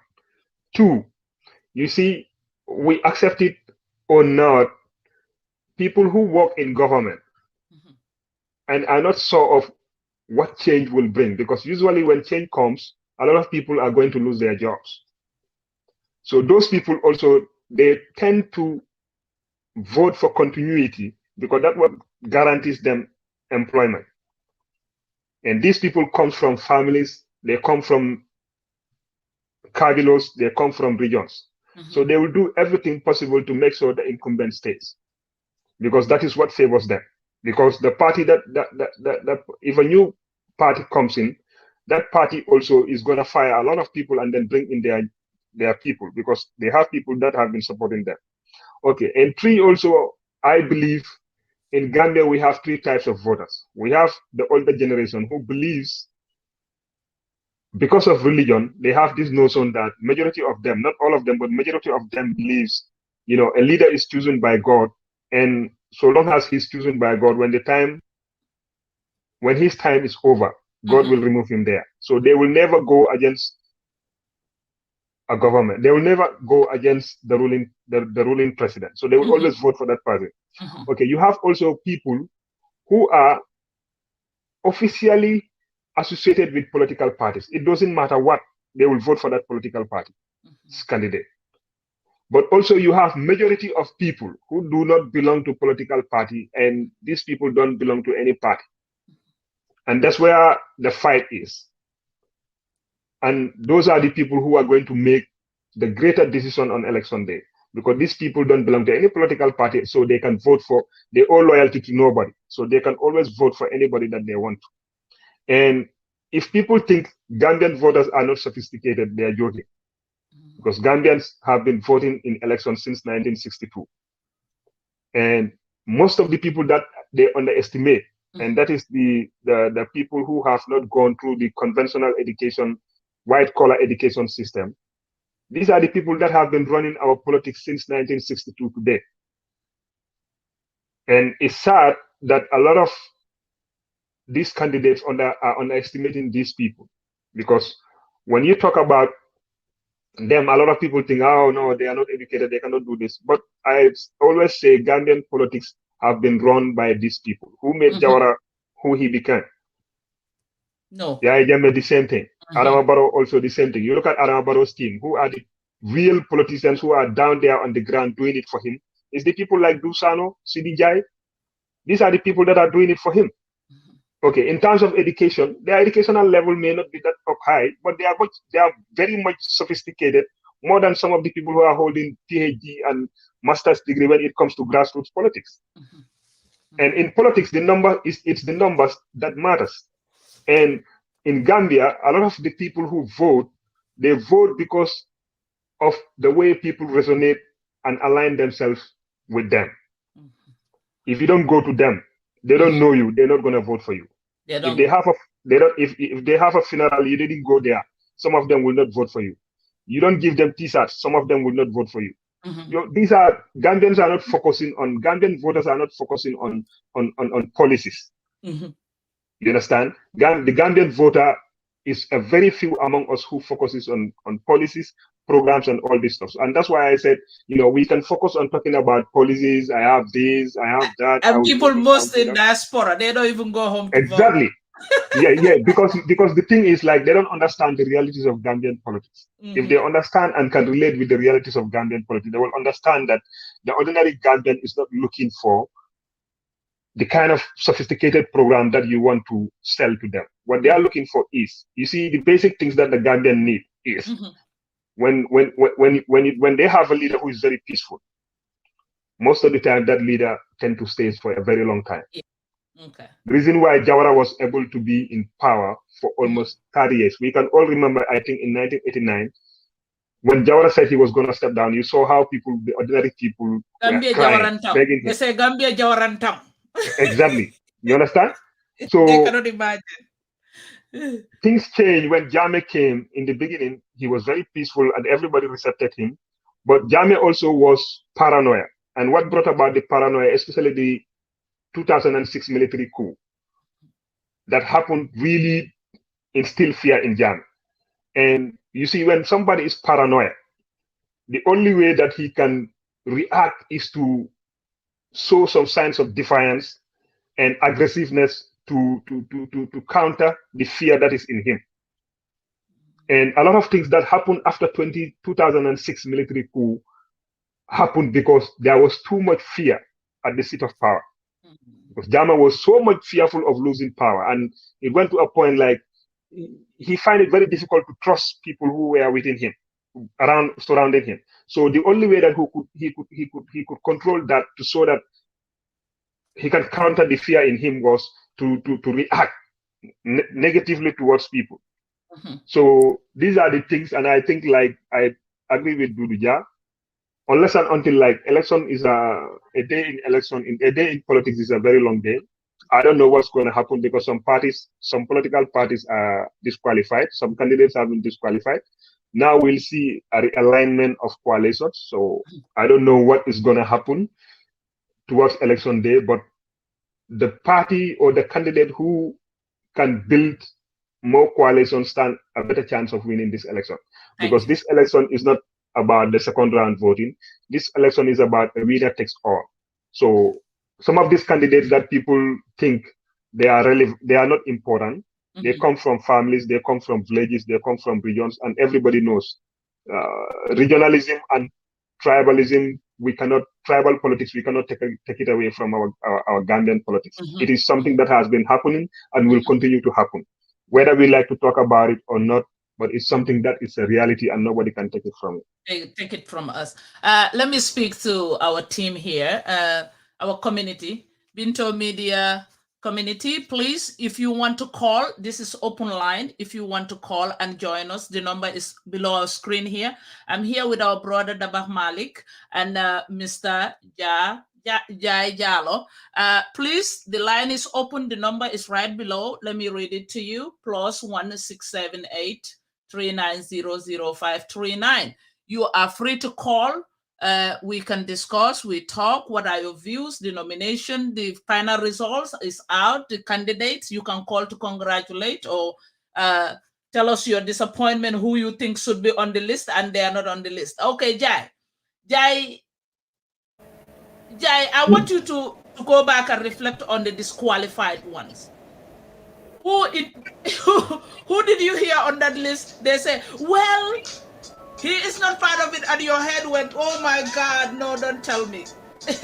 Wow. Jai, hold on to that. Jai, hold on to that. We have already callers to call in. Hello, caller.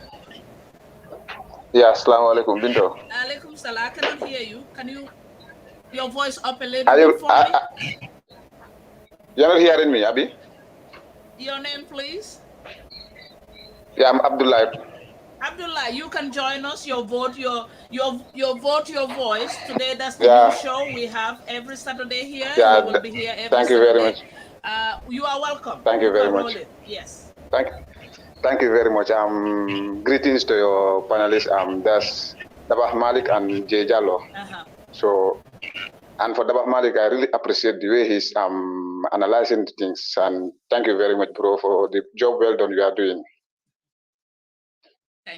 For me, my contribution is I don't think you should be a law student to know that there are some of the the nominees who should be really dropped actually, because if you see the way they dropped some candidate is only by not making up to the 500,000 voters 5,000 ID card votes, registration. Yes, signature. Thank you very much. So that's the only one they rejected. Most of them. I'm looking to it to be qualified as a candidate. Normally, it requires for you not to be a convict, not to be never been part of let's say never been in a commission whereby you are fined as maybe somebody who violated something and other things, and you should be in the country for more than 5 years. And we see some of the nominees. We see the likes of Isafal. He hasn't been in the country for for 5 years. We see for lawyer Hussein Dabo, he was a convict, and once again he was sacked from the position. So as Dabakh Malick says, we are here to only to against the thing, but who is going to press the button to challenge the thing in high court? So actually, my advice is to the Gambians, please, let's try and make sure that we maintain the peace and stability in our country. Because when the Gambia is in peace, it benefits all of us, even we who aren't in the country. When the Gambia is not in the peace, we won't enjoy here or be in our good conditions at the stage here where we are. So please, I'm appealing to all the Gambians to try and make sure that we make we do our politics with peace and stability. Let's not look to this tribal and stop all this tribal sentiment politics that we are involved in our politics. Actually, it doesn't tell well seeing the Gambian politics. People are castigating each other or even saying bad and worse thing if we unimaginable things that we even says actually doesn't tell well. So thank you once again, Binto, because we are doing a real good job sensitizing the Gambians, always bringing people on, because people like me, I could say always getting accurate information or things about politics in the Gambia really connect to your show. So really appreciate it and thank you very much, sis. And Dabakh Malick, really, I admire Dabakh Malick very well, because the way he was speaking, I really liked it. I don't know him, but I really liked the way he was analyzing things. Hopefully Thank you so much, bro. We appreciate it. You know what? We're gonna change him to our co-host. Every Saturday we will bring him until the election is done. No, so that's what we will do. Do that. Cause the way he was analyzing the things, really, I don't know him, and I really appreciate what he says. Cause let us not support the candidates or the nominees because of maybe our tribal sentiments. Cause he's a Jola, I'm a Jola, or he's a Mandinka, I'm a Mandinka. Let's support their agenda, what they are bringing to the Gambians. Cause if you are to divide Jolas, if Jola only stop at West Africa. If you are to divide Mandinka, Mandinka only stop at, we are to bag Mandinkas, it only stop at West Africa. Fulas, it only stop at Africa. But let's support humanity and right things. Because even if you go to Jupiter, there's humanity there. Because you, the person who went to Jupiter, you are human being, Abi. So let's support the right thing and humanity, and stop supporting somebody because of tribal sentiments, or even maybe we come from the same race or the same region. So thank you very much, Binto, and I really appreciate your program. I'm always #1 fan of yours, because always I do watch your show, and I'm always there watching you, actually. Yes, so now we will be here every weekend. So Saturday, Sunday, we will be here full time until, yes. What advice do you have for the diasporians? When you go to Gambia, Gambians are pointing a finger at the diasporians. Thank you very Yes. Thank you very much. Yeah, they are right. Because most of these bad talks and most of this problem in the Gambia is caused by we, the diasporians. Let's say the fact. Because I can't be here getting this small change that we are saying, this 50 euros, and what will I say again, sending it to the Gambians or some people to cause violence. It really don't tell well. Because we want to we want our kids to inherit a very good Gambia, which have peace and stability and very well developed. So I can't be here in a peaceful mind, going struggle in my struggle, sending it to a place where there's no peace and stability, actually. So for the diasporians, the best thing is, let's pray for peace and advocate for peace for our country, because there won't be a development, or there won't be any good thing in the Gambia while there's no peace and stability to be candidate. So all of these problems in the Gambia right now is caused by diasporians, and most of them, I could say, Binto, I swear, no, I won't say much because you are in States, so you know how some of our people are living in either Europe or America. So actually, I can't be here and advocating for bad things in my country. That doesn't tell well. If you really love your country, I don't think so. You'll be here in Europe or even in America advocating for bad things for your own country. All right. Of course, it doesn't tell well, actually. Absolutely. Right. Thank you very much, Binto. And tell Dabakh I really admire him. Because for me, I like that kind of. Thank you. Thank you so much. For me, I really like somebody who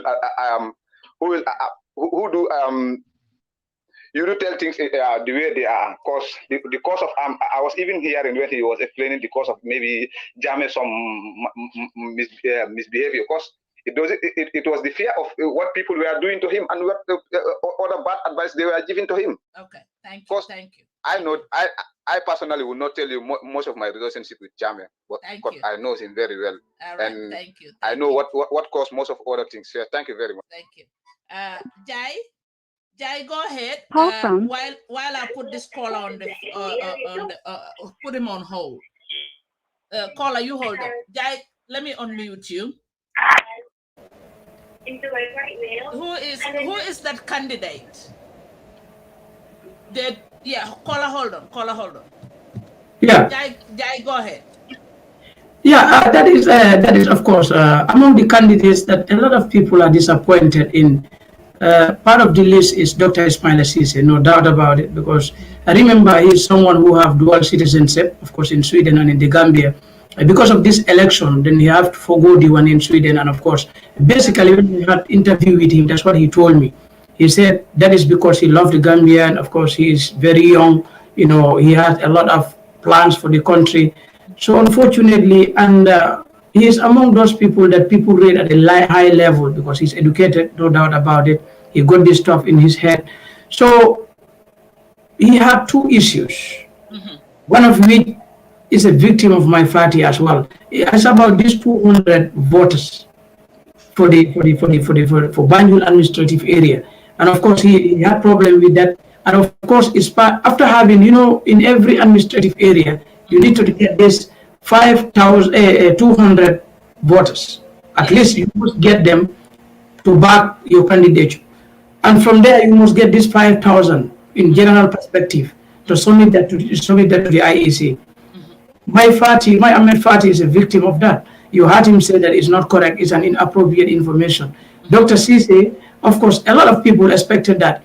One of the interactions I have with Dr. Cisse, not even long ago, I think 2-3 days back, that's what I told him. I said, well, a lot of people said, you always go to football field, you always have picture with this, kindergarten. Of course, they are less than 18, they don't have voters card to empower your candidate or, of course, to support you. But what he told me is they are Gambians. As far as they are Gambians, he is ready to go anywhere and at any age.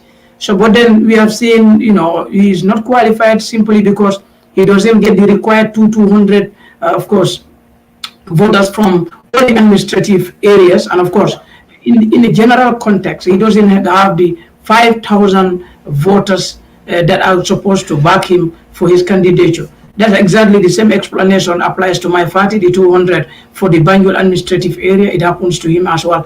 A lot of candidates, some of which is the declaration of assets, some of them didn't. Of course, some of them didn't, in fact, I don't know. I don't know whether they understand the entire procedure or not. Some of them even the number. Okay. So Dabakh, go ahead. When they announced the disqualified ones, you said, "Oh my God, I could not believe somebody is dropped out." No, I think it was CA because for my party, it's not a surprise to me because to me, I think May is yet to have a very serious political party because since May registered this political party, May has never contested presidential elections. May has never contested National Assembly elections. May's party has never won even a National Assembly seat. So for me, such kind of political parties is not what I will take that much seriously. So for May's case, I was definitely not serious because I was definitely not surprised because I didn't think he has the national character to be able to produce at least 200 registered voters to nominate him across the country. Okay, for CA, I was surprised. I was surprised because I think for the past 2.5 years, they've been going around the country. They have done a lot of work. Registering political parties, I think, is more difficult because with that you are requested to have 10,000 votes, 10,000 registered voters.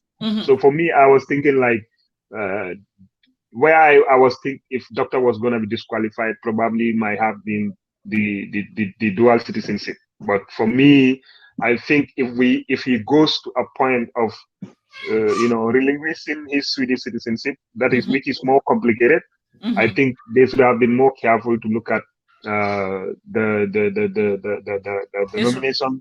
nominations that they were gonna file in. And some of the issues would be because they need to also understand that every registered voter is allowed to nominate only one person. You understand? And you have some of these people, they can go and nominate more than 5 or 10 candidates. Oh. With the same voters card, with the same voter card number. You understand? And that is why you see experienced political parties like UDP, PDOIS, and NPP, and even SFR, what they did was IEC requested for 5,000. Some of these parties, like for example NPP, I had them talking about they brought 100,000 registered voters who nominated the president. Yes. Okay, you saw UDP. Mahmoud Sawali was carrying a lot of files. People were saying it's not Davos documentation only. It was also the people who nominated Davos. So probably UDP would have gone more than 10,000 or 50,000. It depends because they know some of these people will go and nominate multiple candidates. And once somebody nominates multiple candidates, IEC will validate that person. Okay. Sometimes also when these people are filling these forms, they might not necessarily write the voter card number, properly. And if the voter card number is not taken properly, IEC also will disqualify that nomination. Okay, Dabakh, before you continue, we have our brother here, Kex PDOIS. Please, we want to congratulate him first on the. Hello? Hello, sis. Yes, brother Kex. Yes. first of all, we are here. I'm here with Dabakh Malick and Jaye Jallow. Welcome to our new show. Every Saturday is Your Vote, Your Voice. So we want to call you to join us on your nomination and your qualification, Honorable Salah. Yes. Yes. So we first of all congratulate you guys, PDOIS. Thank you. Yeah. What are you guys feeling at the bureau today? Yeah, it was never something that we even doubted in the first place. We know that our candidate will be qualified. So it was not more of an anxiety or worry in terms of PDOI's angle. We know that Halifa Sallah will be qualified because this is not his first time been going to IEC for nomination, so he knows all the legal requirements that are necessary. So we were not having any doubt Halifa Sallah will be qualified. That was never something that we even was thinking on.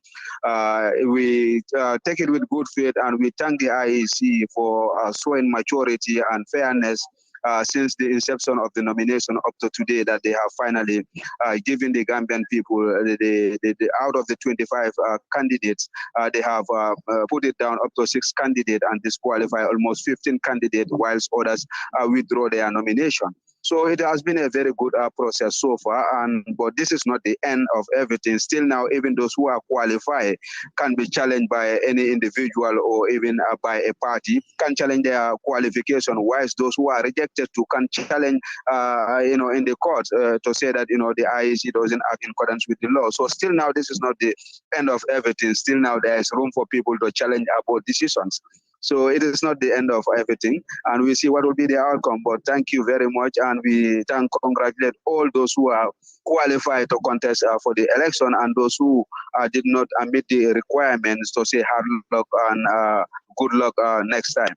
Among all the 6, when you say challenge, who are most likely to be challenged at the courts?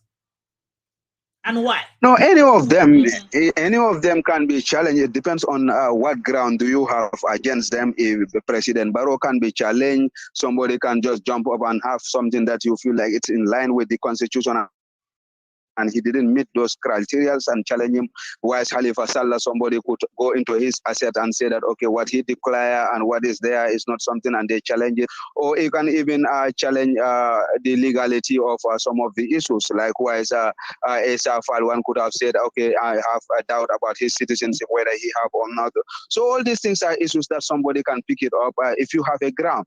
But first, you have to be very mindful whether you have a ground to take the matter to court, and you have up to 2 days for any citizens to do so. So it is something that is still open, and even those who are rejected, like I even already see my party that he is ready to challenge the decision of the IEC, that he will challenge it to the court. So these are all constitutional provision that every citizen can rely on to do so. So let's wait for what will be the outcome within these 2 days, whether we will have an information from the High Court, the Supreme Court, that somebody file a petition against his rejection or the nomination of the qualification of somebody, and that will be the time we will know who are the candidate after this whole process. But still now, this is not the final candidate unless the time frame is elapsed and there is no petition against these people. Okay, but we have just seen CA Dr. Cisse is not qualified, and we did find out that he tried to reach out to PDOIS and for a coalition. So what happened when you heard that on the whole is rejected? Actually, he is there so far because when CA came into this political arena, we could see the seriousness in CA, and they have changed what we call the dynamic of politics. We could see the seriousness. So when I had, it's the most disappointing when I had, because I was never expecting that CA will be rejected. So for me, I didn't receive the news as something that is in our advantage, or to say that I was happy about the news, but I was saddened by the news, thinking the money and the time they have invested, and the seriousness in CA when it comes to the political arena in this country. You will see that they are the only political party that is having a monthly press conference to update the citizens what they are doing. So I see all the seriousness in CA, and I thought that they will have actually provide all the requirements that were demanded by the IEC until to receive the news that actually they didn't meet all the requirements that IEC requested for, which definitely was not well received by me. And I am among the citizens who will sympathize with them to say that actually I'm very saddened. I would love to see them in the political arena, or seeing them, trying to look at their popularity in terms of this 20 December election. But it was very unfortunate that they didn't meet the requirements of the IEC, relying on the Election Act. But still now, if they believe that definitely there was a mistake somewhere else, they still have the right to seek for redress at the court, that is judicially petition. They could send a judicially notice to the court, for them to look at the decision of the IEC. And the room is still there for them. If they can do that, it is good for them. But if they feel like it doesn't worth it, still now they can look at the parties that they feel like they are having the same ideology and join those political parties. Okay, after the submission of Honorable Halifa Saleh, he gave this emotional speech. Most Gambians that were paying attention, they say it's very emotional, where he said, since he was 16 years old, this was his dream, to come and eradicate poverty. Can you take us through that message one more time and give us an explanation why? And he said this is the last time for him. And Halifa has been in the political arena since 1984, since he abandoned his study to come back to the Gambia.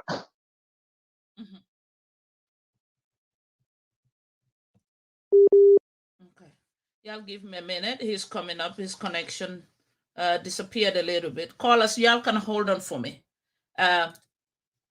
Okay, we will try to get him to conclude on that.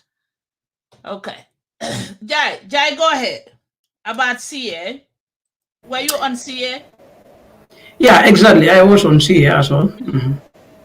So just like as I told you, a lot of Gambians never expected that Dr. Ismaila Ceesay, that is the Secretary General and of course party leader of Citizen Alliance, will be disqualified because, as Kex rightly.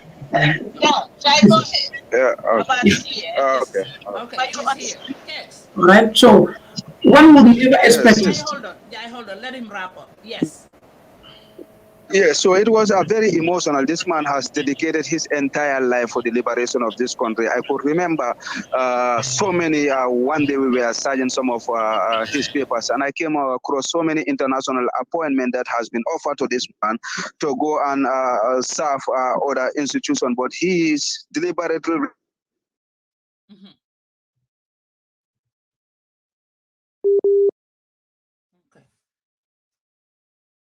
Let's give him a second. It's coming back. Okay, Jai, go ahead. Before, Dr. Ismaila Ceesay is part of those candidates that, to my own scene, a lot of Gambians would have not expected him to be disqualified.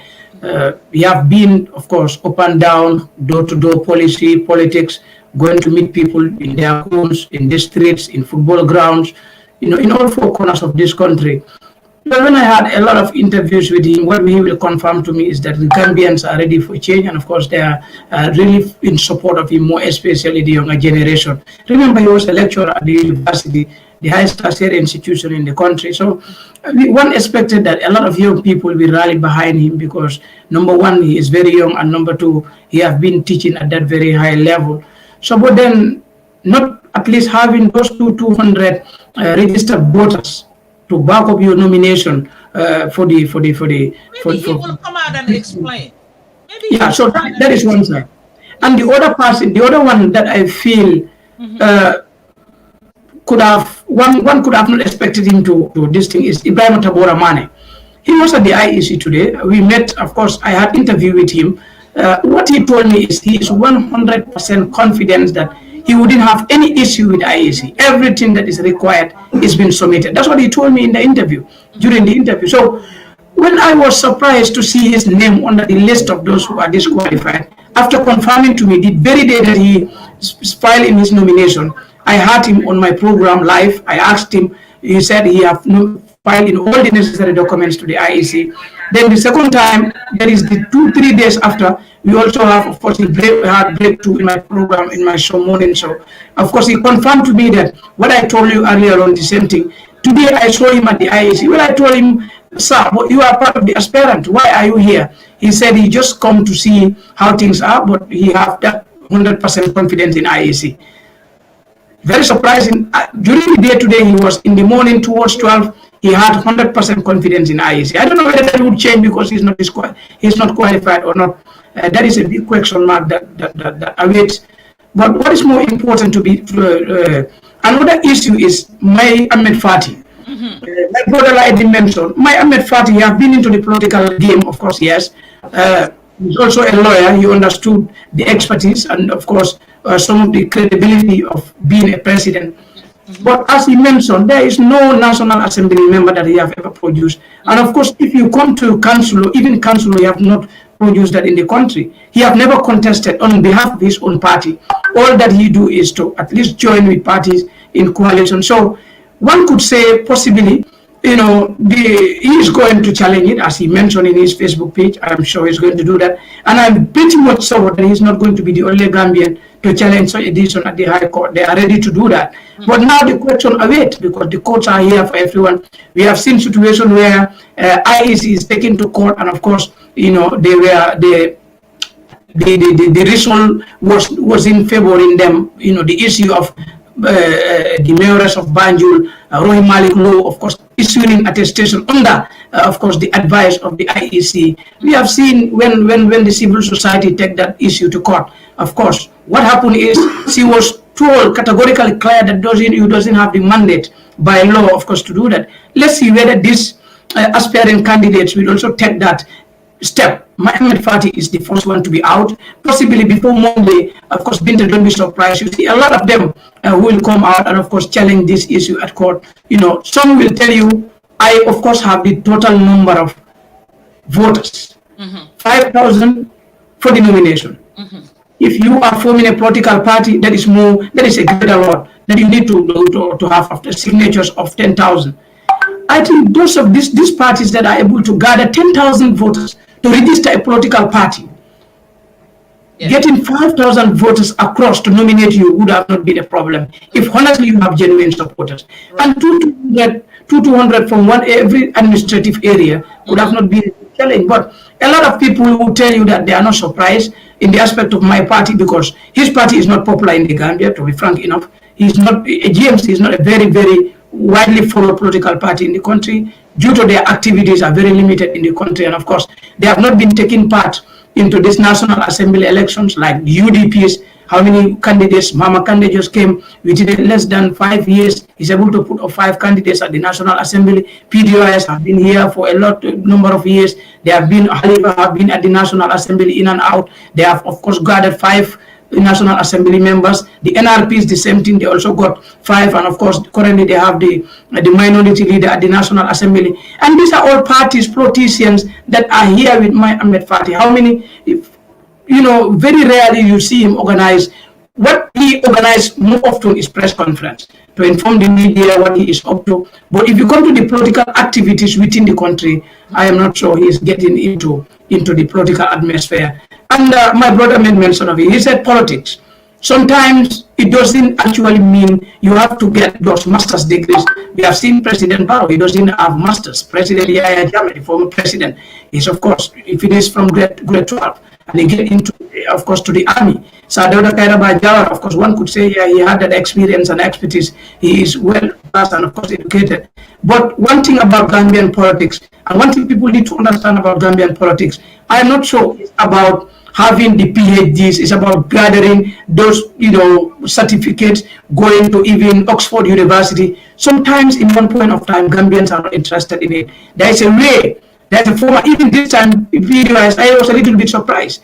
This is a party that doesn't believe in gathering a lot of people, going, you know, they had their caravan, you know, I had Ketch on the line, and of course he was explaining to me how it happened. They were not very much interested in this gathering a lot of people. They had a message to give to Gambians. But on the nomination day, PDOIS on the nomination, there was a different PDOIS with the one we used to know for the past 20 or 30 years in the Gambia. 30 years in the Gambia, yes. Malik? Yes, I want, before you go, I want you to reflect on these two new candidates. The other ones are older ones.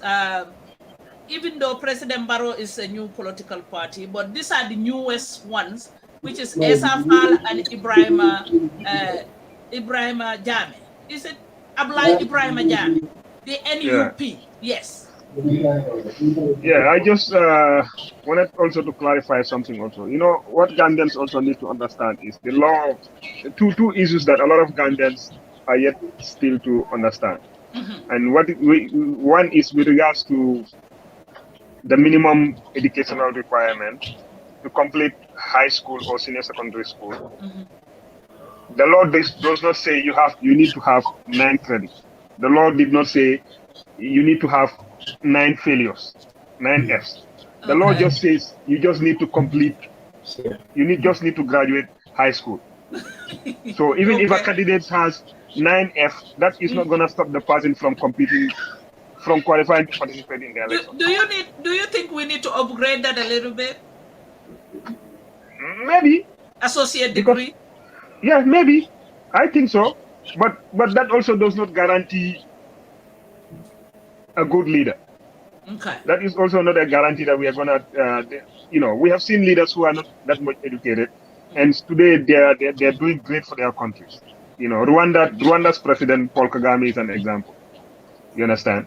And today, if you talk about African leaders, I think he's on top there. Somebody that a whole lot of people respect and admire, even though I did not agree to some of his governance style. But when it comes to infrastructure, maintaining his economy, providing services to his people, I think he's doing it. But he's a kind of bit, some people call him a dictator. Some people say, he was able to achieve that because he sponsored some wars, countries that were involved in wars, countries like DR Congo and all that stuff. But that's the way it is. So another thing also that people need to understand is when it comes to ordinary residency, the law did not say you have to be in the Gambia straight away for 5 good years. Ordinary residents can be, I can come in 2001, spend 2 weeks or spend 1 month or 3 months and then go back, come back again. But I should be coming in Gambia frequently within the 5 years. So the law is not saying that I should be based in Gambia continuously without going out for the duration of the 5 years. No. You understand? So those two issues, I think people need to clarify that. Okay. Another thing is, for Esa, I think he may be new to politics, to the political space in Gambia, but I think he has a very good team. He has a very good team who came, and I think the advantage that he has is his team comprised of Gambians who came from across the country, like in every region. Okay. Also, it cut across ethnicity, age, and a whole lot of things. And I think because of that also, he was able to have a lot of support across the country. But also he has also another opportunity was because he was at the TRRC, he had a 2-year free publicity on national television, prime time, every day. And I think that also helped him a lot. Okay. So I think that is the advantage he has. Okay. The other candidate, that is Jame. Jame came from a family that is well known when you talk about the political and the governance history of Gambia. Anybody who is a grandson of Mama Tamba Jame, you don't need much publication to tell people who you are. And that plays a lot in Gambian politics. A lot of people would not know you, but if you go to a certain place and you say, Jumalem, Kari Dingolem, Kari Mama Dingolem, Domi Diula, Seti Diula, people will always, they don't need to know you, but they've already built that relationship with your family because of the relationship that they had with your father or with your grandfather. And people also need to understand, I don't know the guy that very much, but I heard he is one person that has helped a lot of people. And in Gambia, when you become a philanthropist and you help a lot of people, it's very easy for people to rally behind you because it's like I julole dunkang. You understand? So now lota be banku nyulo nyanta support na. You know, and that is what I always tell people. If you have the intention of running in politics, I think you should involve in your grassroots. You should involve in your local communities from a very young age, and then you grow yourself, get to know the issues, get to know the people, build the relationship, because that is very much important in Gambian politics. If you don't have that relationship with the grassroots, no matter how a better candidate you are, I don't think you can perform. So I think these two candidates, this is what gave them the advantage of what they have currently. Gambians are saying that Esa tend to show arrogancy, and he rushes things, like he won his way. And what do you think about when they say that he need to slow down? No, the issue with Gambians is like when it comes to leadership. Me personally, I like leaders who are very assertive, very firm, very goal-oriented, very focused, and know what they want, and be very aggressive in achieving that.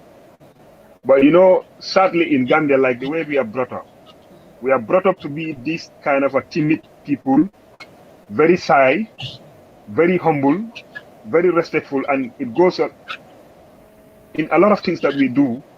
It becomes disadvantage to us. You see, a lot of Gambians are very smart, but the reason why when we compete within the sub-region or outside, we tend to lose that competition is because we give too much respect to our opponents. Yeah. And in every competition, you have to be fierce. You have to know what you want. You know how to get it. You need to be very firm and assertive in the way you communicate. I don't think that is arrogance. When somebody wants something and he needs it and he knows what he wants to do to get it, some people will call it arrogance, but I don't see that as a quality that you can justify to say the person is arrogant. I think maybe he's just over ambitious and very aggressive in going after his goal and going after his dream. And I think every leader needs to be like that, So for me, I think somebody that I know before even the TRRC, I know him to be a very humble, very kind, and very supportive individual. And I think that is the kind of person I know. But also him being a lawyer, I think also people are looking at his lawyer character and trying to reflect that on his ordinary person. Exactly. Yeah, they're intimidated. Yeah, exactly. Gambia, like, okay, lawyers are always very intimidating, especially when they are in the courts and they are trying to cross-examine clients and all that. But that might not necessarily Malick, mean that they are arrogant. hold on. I remember growing up when they even call my mama to go to the Alicalo, the entire community will come out to walk down to the Alicalo with her. I mean, before they will even come out, they will do their safara and lasso. And you will see these old people grabbing their clothes, like moving so fast, like the Alicalo. Exactly. So that really affected a lot of us because I can remember when we were young, not even the police, but like several badge messenger. Another started to form like it's like a whole military battalion. Well, another started in but because of technology and education and awareness, people have grown past that time now. But before Nico badge messenger, these several badge messenger from another starting killing arrest. Everybody gets funny. So, but I think both of them, they have a feature in Gambia, both Jammeh and Esa.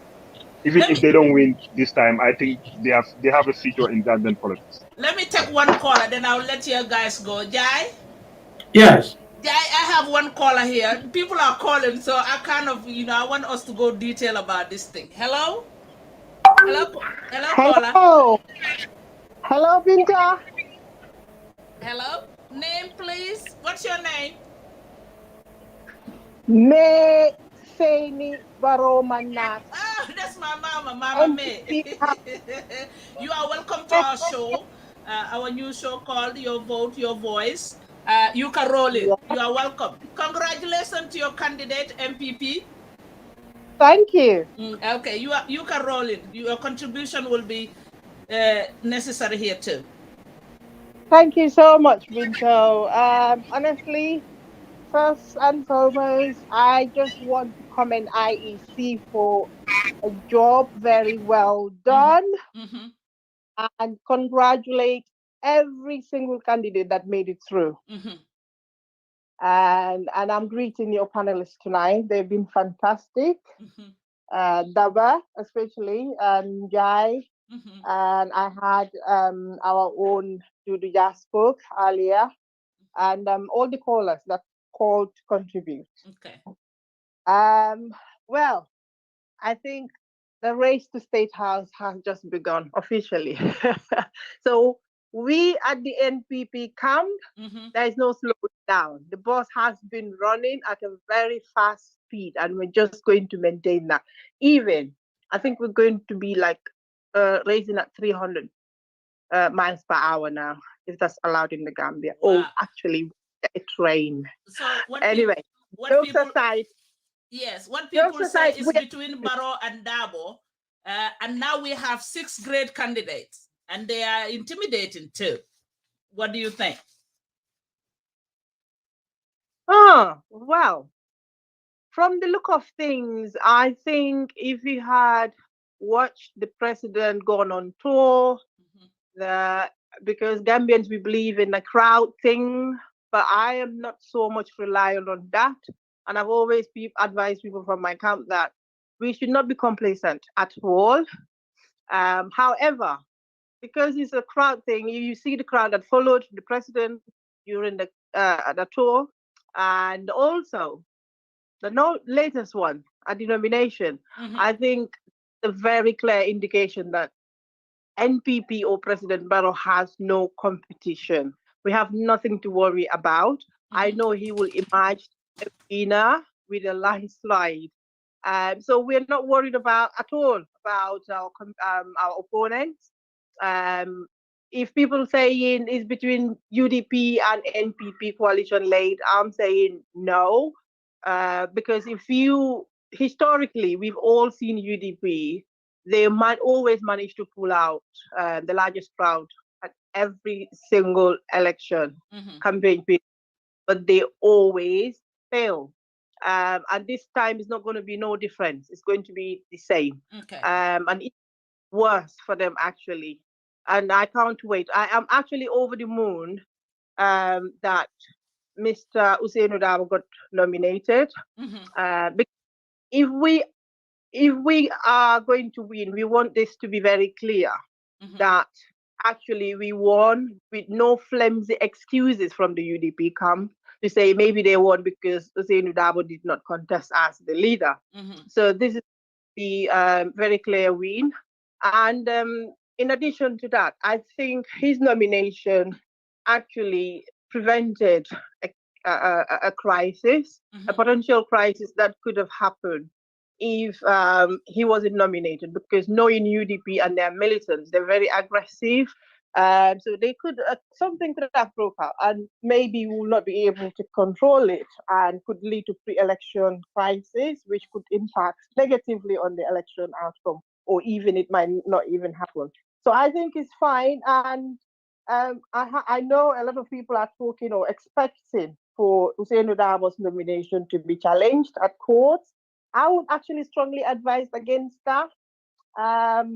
It's not necessary because he's not going to win the election. Yes. But I'm also aware anything that's happened today, it could be a case law tomorrow. So if any other convict tomorrow should come up at the next presidential election, could be convicted for drug-related issues, murder, or anything else of that sort, and they want to contest elections tomorrow, IEC then cannot deny them, because if they allow lawyer Usainu Dabo to contest this election with a conviction, I don't know what happened, on what terms, because I don't know the full details. I have to be fair here. I don't know the full details of his conviction, what's happened, but all I know is it still stands. He did try to have it overturned at the highest court. It never happened.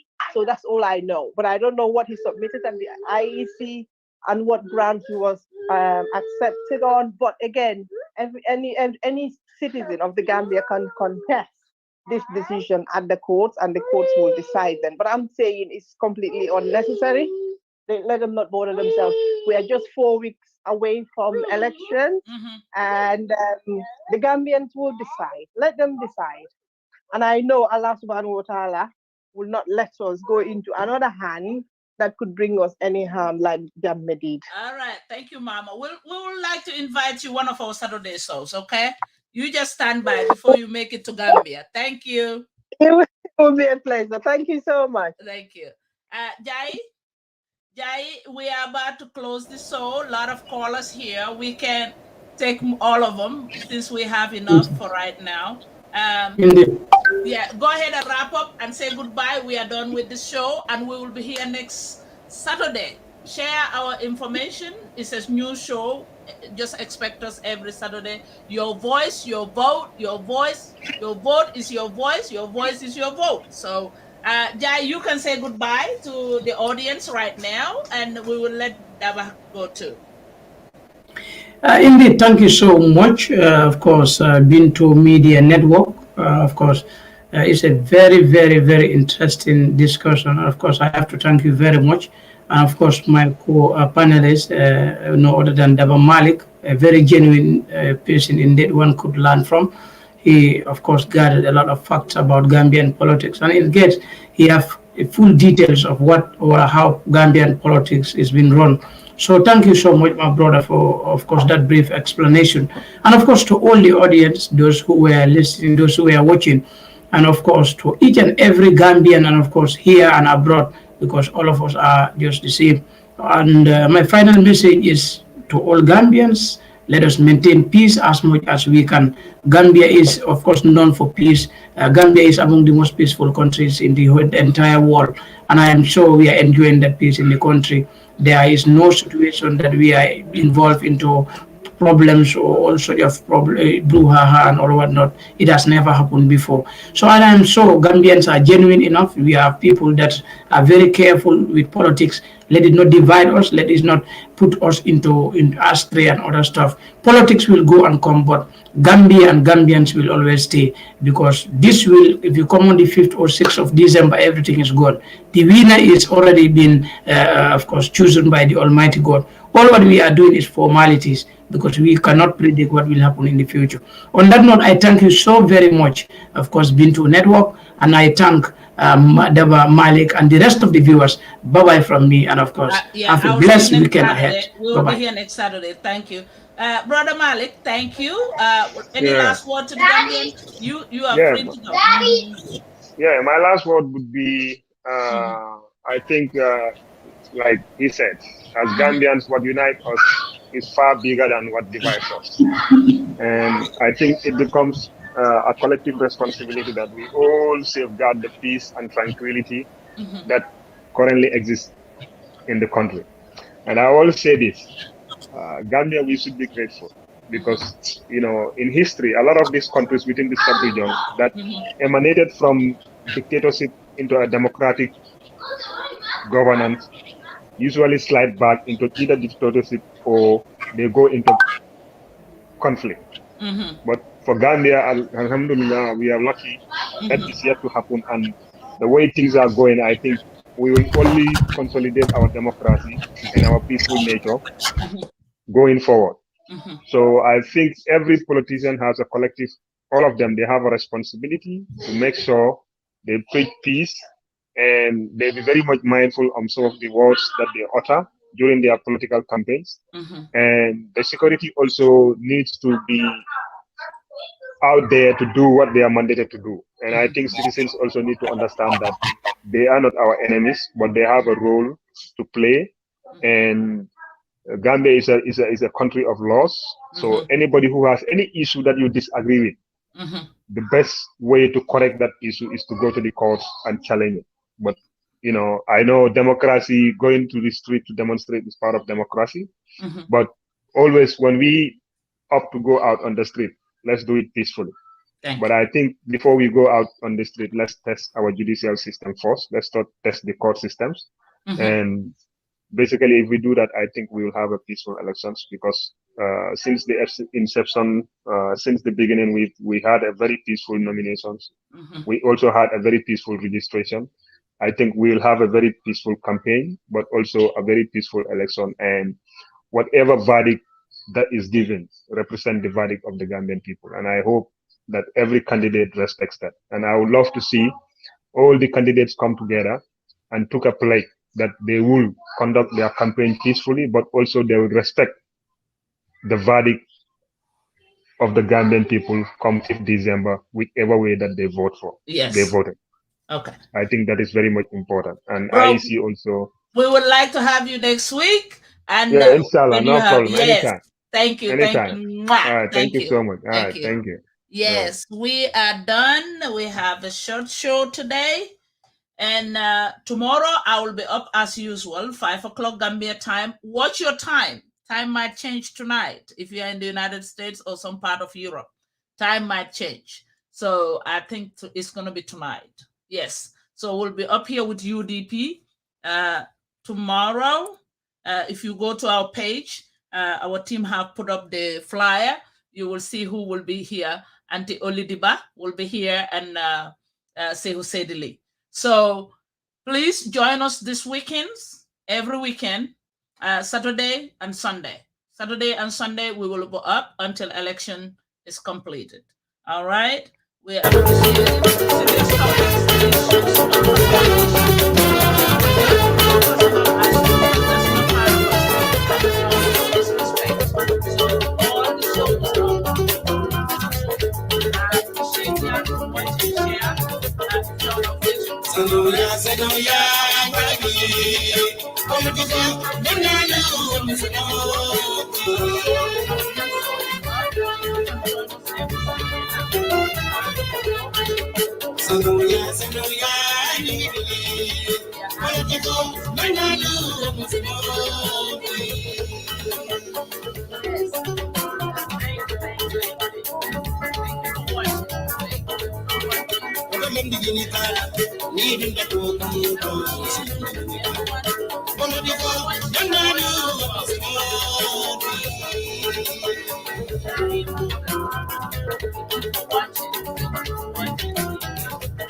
Thank you.